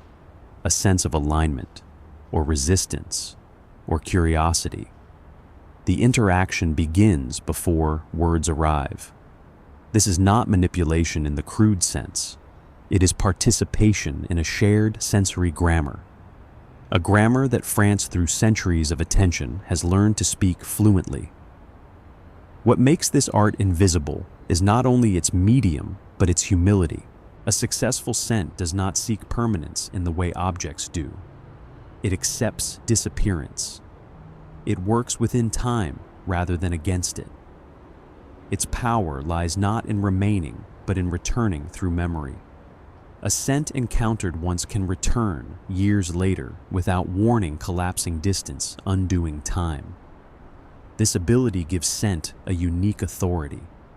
It does not argue, it reminds. French perfumers begin to understand this deeply. Their work is no longer only about the present moment, but about the future recollection of that moment. How it will be remembered, what will remain once it is gone. This awareness changes everything. Creation becomes slower, not because time is abundant, but because attention deepens. Movements that were once automatic are reconsidered. Decisions are no longer rushed because each one carries weight beyond the moment in which it is made. A choice made at the table or over the vessel does not end there. It travels, it persists, it waits. A scent released into the world will live many lives, unfolding in contexts its maker can neither predict nor control. It will drift through rooms far removed from its place of origin, into climates it was not designed for, into moments charged with meanings it did not anticipate. It will be worn by people the maker will never meet, carried through experiences the maker will never witness. In each case, it will be received differently, filtered through memory, expectation, and circumstance. Because of this, the work demands restraint as much as invention. A scent must be stable enough to survive misunderstanding, strong enough to remain itself, even when interpreted in unfamiliar ways. It must hold together when removed from its original intention, when placed alongside lives and stories that do not belong to it. Without this stability, it dissolves into confusion, losing coherence as soon as it leaves the hand that shaped it. And yet, it cannot be closed. A scent that dictates too much leaves no room for the one who encounters it. It must remain open enough to invite personal meaning, to allow memory to enter and settle where it will. The most enduring creations are those that offer structure without instruction, presence without insistence. They do not tell the listener what to feel. They make space for feeling to happen. This balance is difficult to achieve. It requires patience, humility, and an acceptance that the work will ultimately belong to others. The maker must release control at the moment of completion, trusting that what has been shaped will find its own way through the world. In that release, creation becomes less about authorship and more about stewardship, guiding something into existence, and then allowing it to live beyond its origin. This balance is difficult to achieve. It requires discipline rather than inspiration, listening rather than assertion. The art lies not in expressing oneself fully, but in leaving space for others. This is why scent, in its most refined form, rarely tells a story outright. It suggests one. It opens a door without forcing entry. It invites memory rather than supplying it. In France, this invitation becomes a cultural value. The invisible is respected. What is implied is often valued more than what is declared. Scent fits naturally into this worldview. It becomes a companion to language rather than a replacement for it, a way of saying something without speaking. Over time, this sensibility spreads beyond perfumery. It influences how spaces are arranged, how people dress, how meals are composed. Everything begins to value cohesion over display, continuity over shock, presence over assertion. Scent once a warning, and then a tool has now become a medium of expression that does not need recognition in order to be effective.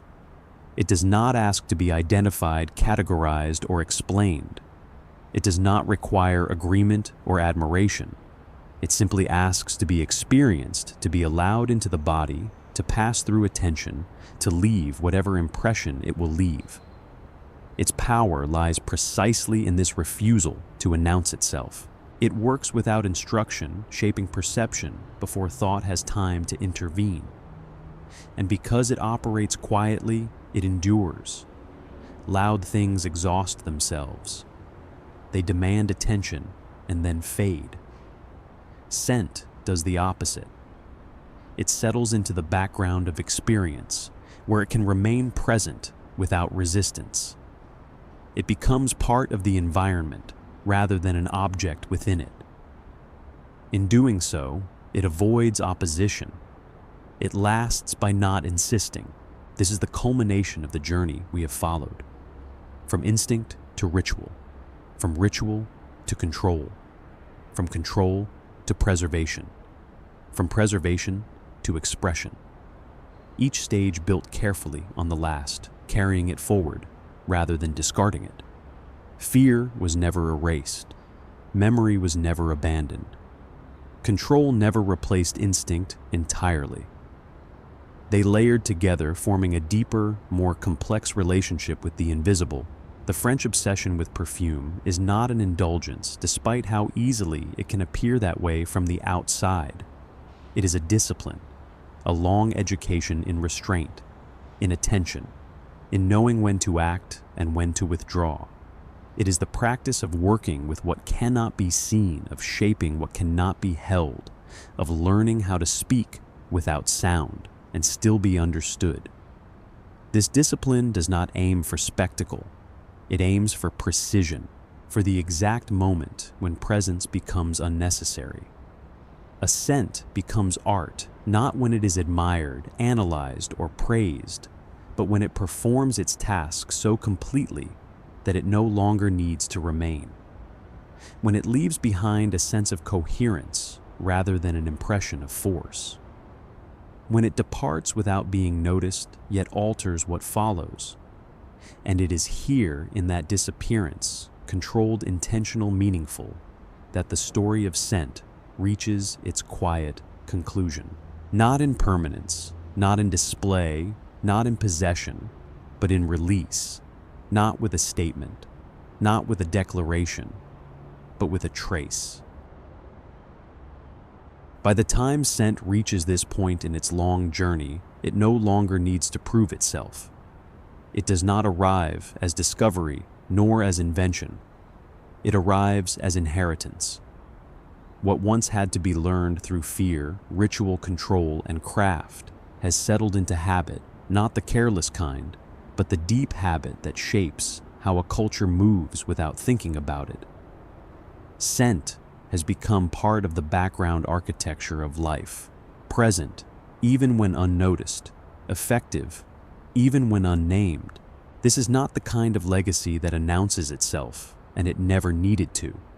It does not leave monuments to be visited or documents to be consulted. It does not ask to be remembered by name, nor does it insist on recognition from those who inherit it. Its endurance depends on something quieter and more difficult to notice. It remains precisely because it has learned how to disappear without being lost, how to withdraw from the surface of attention while continuing to shape what lies beneath. What once required focus and effort no longer calls attention to itself. The practices that once demanded intention now operate quietly, folded into the rhythm of daily life.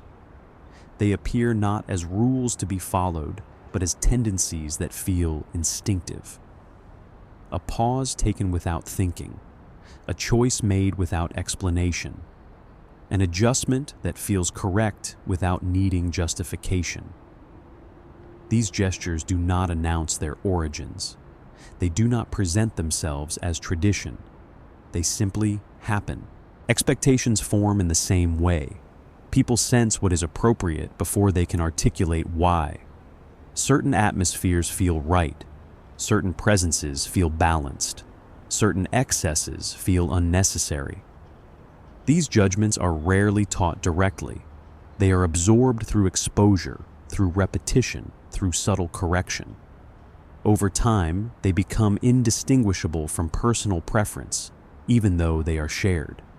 This is how the legacy protects itself, by becoming inseparable from habit, by settling so deeply into behavior that it no longer appears as inheritance at all.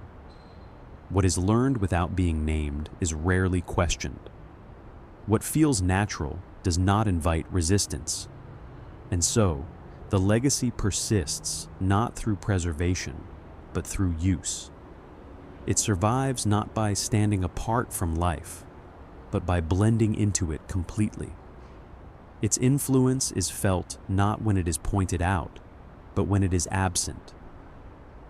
In the ease of a space that holds together, in the calm of a moment that does not need explanation, in the quiet certainty that something has been handled correctly, even if no one can say exactly how. This is endurance without display, continuity without declaration, a legacy that lives on not because it is remembered, but because it has become part of how people move through the world unnoticed and intact. In France, this quiet endurance is visible not in spectacle, but in restraint, in the way atmosphere is treated as something to be respected, in the way spaces are prepared not only for function, but for feeling, in the way presence is managed so that it supports rather than overwhelms. These are not rules written down. They are sensibilities passed along through repetition, imitation, and correction so subtle, it rarely feels like instruction. The relationship with scent at this stage is no longer anxious. It is no longer driven by fear of illness or disorder, though those origins remain folded inside it. Nor is it driven by obsession in the sense of excess. It is governed instead by trust that scent, when handled properly, will do its work without needing supervision, that it will support experience rather than dominate it. This trust changes how people listen.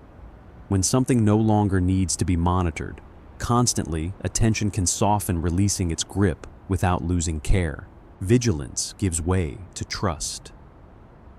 Scent no longer needs to be chased, measured, or fixed in place to prove its worth. It does not have to linger unnaturally to justify its presence. It can be allowed to arrive and leave on its own rhythm, entering experience gently and withdrawing without resistance. Its meaning no longer lies in how long it remains, but in when it appears and when it recedes. Timing becomes more important than permanence. A scent that arrives at the right moment can shape an entire experience, even if it disappears shortly after. Its influence is not diminished by brevity. On the contrary, its restraint gives it clarity. In knowing when to be present and when to withdraw, scent demonstrates a form of intelligence and understanding that effect does not require domination. Influence does not require duration to be real. This understanding marks a maturity in the relationship between humans and the invisible. What once had to be held tightly for fear of loss can now be released with confidence.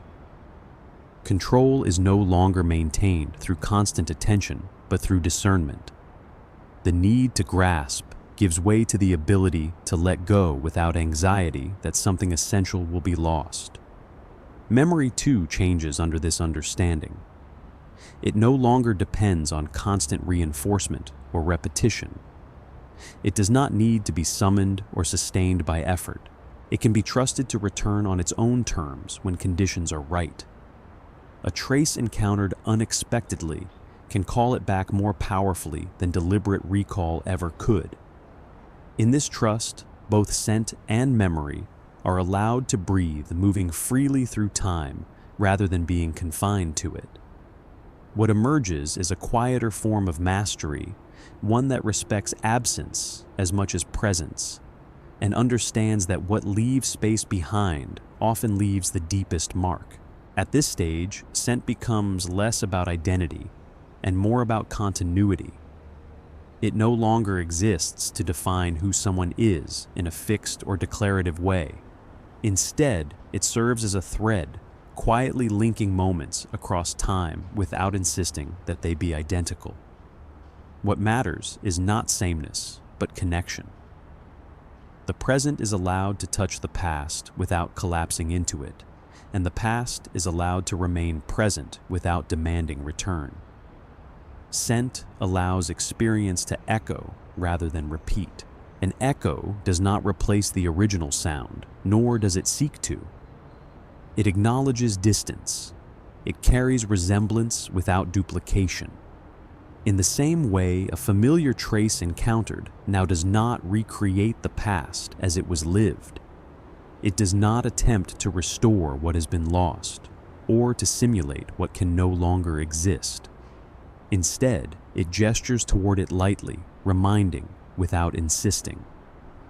This gesture is gentle precisely because it leaves space. Space between what was and what is. Space for change, for growth, for difference. The memory that rises is not a command to relive, but an invitation to recognize. It allows both moments to coexist without conflict, the one that is past and the one that is unfolding now. Neither is required to dominate the other. In this coexistence, continuity becomes something flexible rather than rigid. It is not a chain binding the present to the past, but a line that can bend without breaking. Scent holds that line softly. It does not anchor experience in nostalgia, nor does it sever it from memory. It maintains a relationship that is alive rather than preserved. Through this quiet linking, scent fulfills its most subtle role. It does not tell us who we are. It reminds us that we have been, and that what we have been still moves within us, altered but intact. Continuity here is not about returning to what was. It is about carrying forward what still resonates, allowing time to pass without erasing meaning. This is why the most refined uses of scent rarely aim to impress. Impressing demands immediacy and clarity. Endurance demands ambiguity. A scent that lingers too loudly exhausts itself. One that leaves room invites return. The legacy of scent lies not in what it declares, but in what it allows to happen afterward. In daily life, this manifests as an attentiveness to thresholds, to entrances and exits, to beginnings and endings. Scent is used not to dominate a moment, but to frame it, to prepare the senses without overwhelming them, to support transitions rather than interrupt them. This is the same logic that once governed ritual fires and cleansing smoke, now refined into quiet habit. The continuity is not obvious, but it is there. The same impulse that once burned herbs to reset the air after illness has not disappeared. It has changed its posture. What was once an urgent act, performed to cleanse, to protect, to survive, now chooses restraint in composition. The gesture remains, but its volume has lowered. Fire no longer needs to announce itself. Smoke no longer needs to dominate the space. The intention is still there to restore balance, but it is expressed with care rather than force. The same desire to mark safe space has also endured, though its methods have softened. Where intensity once served as reassurance balance, now does the work more effectively. A space does not need to be filled to feel protected. It needs to be held. Excess no longer guarantees safety. It threatens it. What reassures now is coherence, the sense that nothing is out of place, that nothing is pressing too hard against the senses. Safety becomes something felt through ease rather than saturation. And the same instinct to read the world through breath has never left. It has simply learned to trust less obvious signals. Where force once demanded attention, subtlety now earns it. The body still listens, but it listens differently. It no longer waits for alarm. It notices nuance, a slight shift, a gentle alignment. Meaning arrives not as impact, but as fit. This evolution does not reject the past. It refines it. The ancient impulse remains intact, but it has learned precision. It understands that influence does not need to overwhelm to be effective, and that the most enduring forms of order are those that feel barely touched. In this quiet trust of subtlety over force, the oldest relationship between breath safety and meaning reaches its most balanced form. What has changed is not the impulse, but the confidence with which it is handled. Confidence allows for silence. In this silence, scent does not disappear. It waits. It remains available without demanding attention. It becomes something that can be returned to rather than something that must be held on to. This return does not always happen consciously. Often it arrives uninvited, triggered by circumstance rather than intention. A familiar note in an unfamiliar place. A trace that surfaces unexpectedly, carrying with it a feeling rather than a memory. This is the final transformation.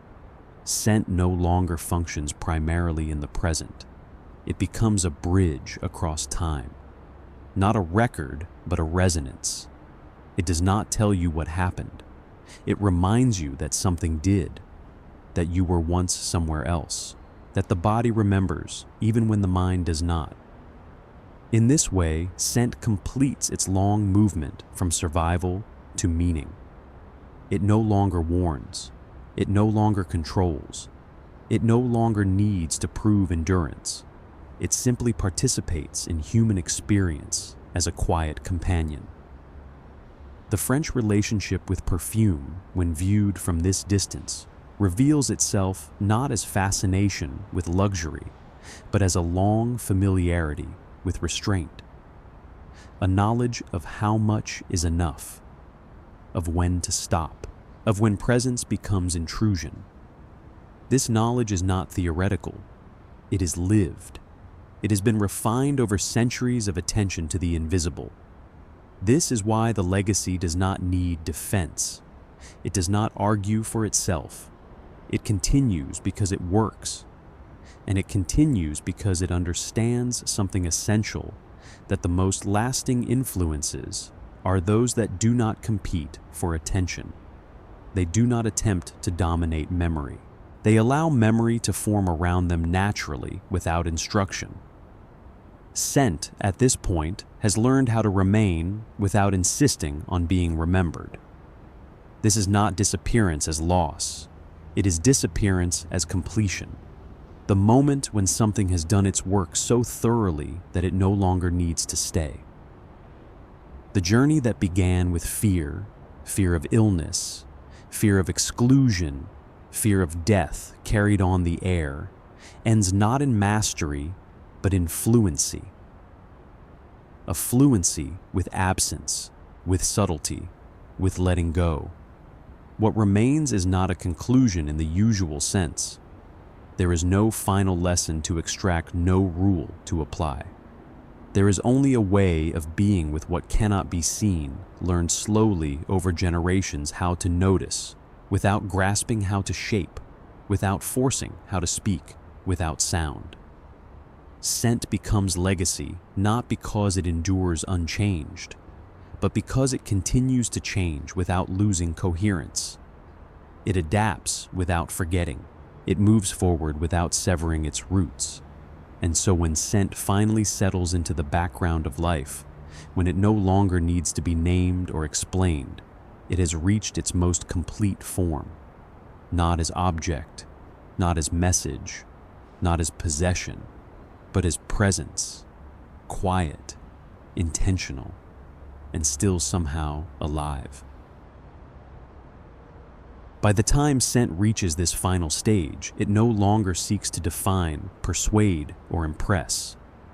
It has released the need to explain itself or to justify its presence. What it has learned instead is something more difficult and more enduring, how to be present without needing to be possessed. It no longer asks to be held collected or claimed. It does not require ownership in order to matter. It exists fully without insisting on permanence. What once had to be captured, stored, refined, and named can now exist without insistence. The long effort to preserve has given way to confidence. Scent no longer fears disappearance because it no longer equates vanishing with loss. It understands that its work is done in the moment of contact, not in the length of its stay. To arrive and leave is not failure. It is completion. Scent does not need to prove that it is there. It does not raise its voice or sharpen its edges to demand recognition. Its presence is felt precisely because it does not announce itself. It settles into experience, quietly shaping the atmosphere without interrupting it. Those who encounter it may not notice it immediately, but they feel the difference it makes. A space holds together. A moment feels coherent. Something aligns without explanation. This restraint is not weakness. It is mastery. To remain without insisting, to influence without control, to touch without claiming. These are not passive acts. They require disciplined trust and an acceptance of limits. Scent has learned that to be effective, it does not need to stay in the foreground. It can work from within, allowing attention to move elsewhere while its influence remains. In this way, scent becomes less an object of experience and more a condition for experience. It supports without directing. It frames without enclosing. It allows meaning to form without dictating what that meaning should be. And because it does not compete for attention, it becomes inseparable from the moment itself, not something added, but something that belongs. This is presence refined to its quietest form. Not absence, but ease. Not assertion, but fit. Scent has learned how to exist fully, and then to let go, trusting that what mattered has already been received. This is a quiet culmination, not an ending marked by completion, but a settling into fluency. The long tension between holding and losing, between preserving and letting go, begins to ease. Humans no longer relate to scent as something that must be mastered or secured against disappearance. They allow it to move freely, trusting that what matters will return in its own time. In this way, scent begins to resemble breath itself, not as metaphor, but as practice. It cannot be owned because the moment one tries to claim it, it has already changed. It cannot be stored indefinitely without losing what made it alive in the first place. Like breath, it resists possession. It exists only in motion, only in exchange, only in the shared space between the body and the world. One does not keep a breath. One participates in it. One breath follows another, each complete on its own, each sufficient, each gone as soon as it arrives. There is no accumulation, no archive of breaths that can be returned to later. And yet life is sustained precisely through this disappearance. Continuity is created not by holding on, but by allowing the cycle to continue uninterrupted. Scent, now understood in the same way, gains its power from timing rather than duration. Its effectiveness lies not in how long it stays, but in when it appears. A scent that arrives at the right moment can shape an entire experience, even if it fades quickly afterward. Its influence is measured in alignment, not persistence. Like breath, it does its work by passing through, not by remaining behind. This rhythm changes the relationship entirely. Attention shifts from grasping to attunement. The question is no longer how to make a scent last, but how to let it arrive exactly when it is needed and to leave when it is not. Presence becomes something that unfolds in sequence, not something that must be secured. In this understanding, disappearance is no longer a loss. It is the condition that makes return possible. Just as breath must leave the body to make space for the next scent, must withdraw to allow experience to continue without stagnation. What sustains meaning is not accumulation, but flow. And in learning this scent aligns itself with the most fundamental rhythm of life itself, not held, not owned, but lived one moment at a time. This understanding reshapes how people live with the invisible. Influence is no longer measured by intensity or persistence, but by fit. A scent belongs when it aligns with a moment, a space, a presence. It withdraws when that alignment ends. To linger beyond that point would not strengthen its effect. It would weaken it. At this stage, restraint becomes the highest form of skill, not because there is nothing left to add, but because there is an understanding of what addition can cost. Knowing when not to add becomes as important as knowing what to add, and often more difficult. It requires confidence rather than ambition, trust rather than display. The hand pauses. The impulse to fill every space is resisted. What is withheld is chosen with as much care as what is included. Silence gains value alongside expression, not as absence of effort, but as the result of it. Silence here is not emptiness. It is room. It allows what is present to breathe, to settle, to be encountered without competition. Expression that is surrounded by silence becomes clearer, more precise, more honest. Without that space, even the most careful gesture risks being lost in excess. Absence is no longer feared as loss. It is recognized as part of completion. What is finished does not need to be crowded to prove itself. A work that knows when to stop carries its own boundary within it. It does not spill outward. It does not ask to be reinforced. It stands quietly confident that nothing essential has been left undone. What is left unsaid, unfilled, unmarked, begins to matter as much as what is present. These spaces invite attention rather than demanding it. They allow meaning to arise rather than be imposed. The listener, the wearer, the inhabitant is given room to participate, to bring their own memory, their own rhythm, their own interpretation into what has been made. In this balance, skill reveals itself not through accumulation, but through clarity. The work does not exhaust the senses. It respects them. It understands that the most enduring impressions are often the lightest ones, those that leave space behind those that end, without insistence, those that trust the moment to complete itself. This is not detachment. It is intimacy without possession. Scent still touches memory, but it does so gently. It does not drag the past into the present, or demand that the present surrender to what has been. Instead, it creates a thin line of resonance between moments. A trace encountered now may awaken something distant, but it does not insist that it be relived. The memory arrives altered, softened by time, shaped by what has happened since. It is recognized, not restored. In this recognition, continuity is preserved without freezing. The past remains accessible without becoming authoritative. It does not dictate meaning. It offers context.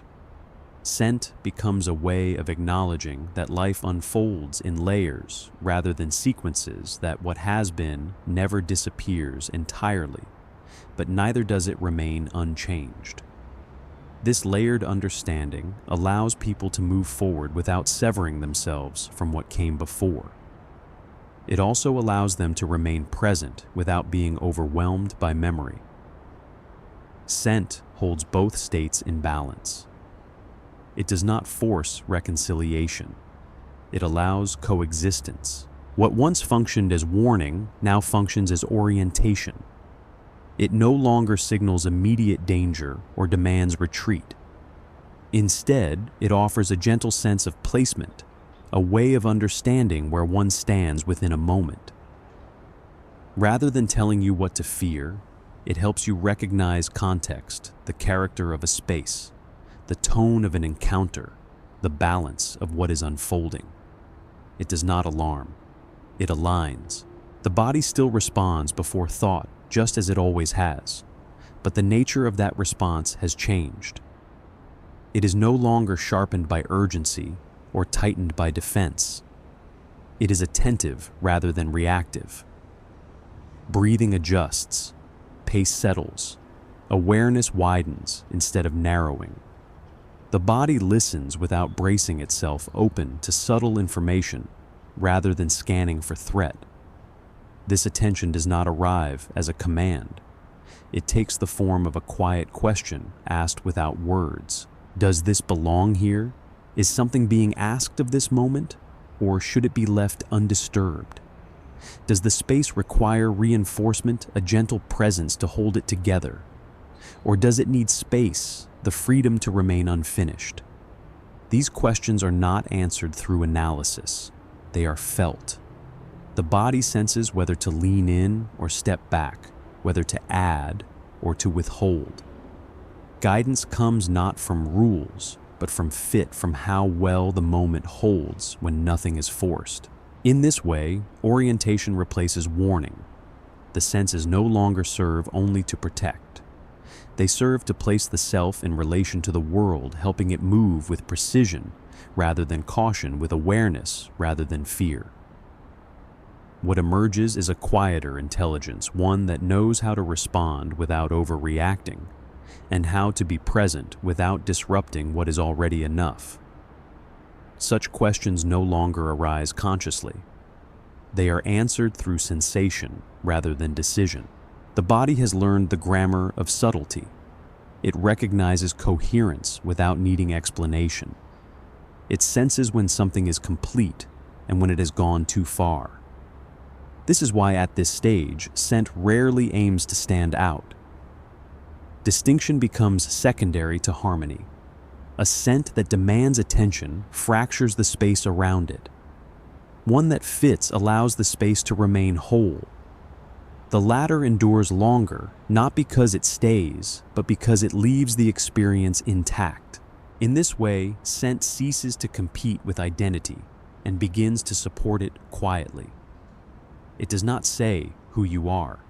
It makes room for who you might be in this moment. It adapts to context without losing its character. It accompanies rather than defines. This companionship is subtle, but it is not passive. It shapes experience continuously, though gently. It frames encounters. It softens transitions. It absorbs tension before it solidifies. These effects are rarely noticed directly, but they are felt in their absence. When the air is wrong, everything strains. When it is right, nothing calls attention to itself. The culture that understands this does not need to speak of obsession. It does not romanticize excess or novelty. It values continuity, timing, and restraint. It respects the intelligence of the senses and trusts them to work without supervision. In such a culture, scent becomes a form of care rather than display. Care for space, care for others, care for the boundaries between presence and intrusion.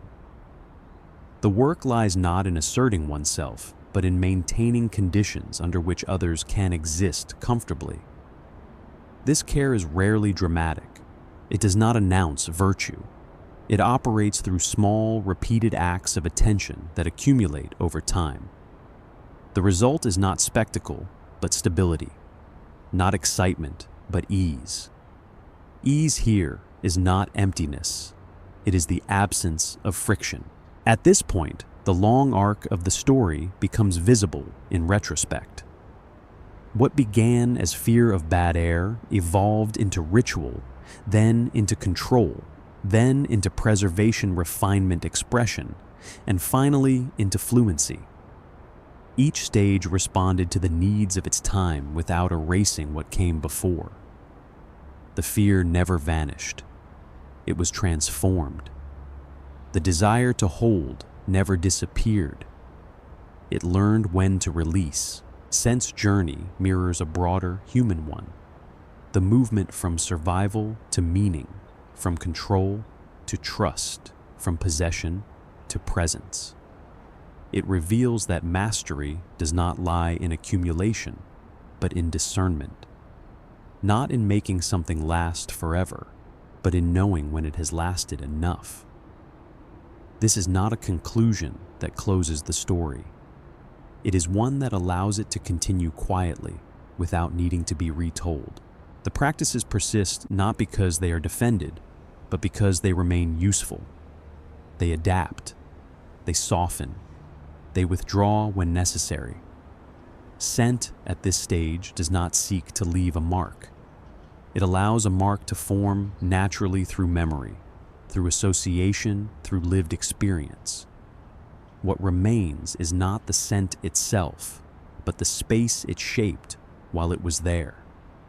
This is presence without possession, influence without insistence, meaning without declaration. And it is here in this quiet equilibrium that the long story of scent rests, not finished, but complete enough to be left alone, not held, not displayed, but trusted. As our story slowly comes to rest, there is no final answer you need to carry with you. No single reason to explain why France became so closely tied to scent. No moment when everything suddenly changed. What remains instead is something quieter, a sense that for most of human history, smell was never trivial. It was never decoration. It was a signal, a warning, a boundary, a memory. France did not invent this sensitivity. They inherited it from fear, from illness, from crowded cities and unseen dangers. What they did differently was choose not to let scent fade into meaninglessness. They organized it, refined it, passed it down. They treated scent the way other civilizations treated stone or words or law, as something that could hold memory long after voices were gone. And perhaps that is why scent still feels different here. Not louder, not stronger, just more deliberate. Before you drift fully into sleep, I'd like to ask you something softly without urgency. Where are you listening from tonight? What time is it there? And if you can think of one scent that belongs only to you, a childhood place, a familiar room, someone you once knew, you don't need to describe it. Just notice that it's still there. Stories like this don't end when the words stop. They linger the way scent does, quietly, patiently. Thank you for spending this time with me. If you'd like to continue these journeys through history, through forgotten senses, quiet fears, and the slow shaping of human life, you're always welcome to return. For now, let the night do what it does best. Good night.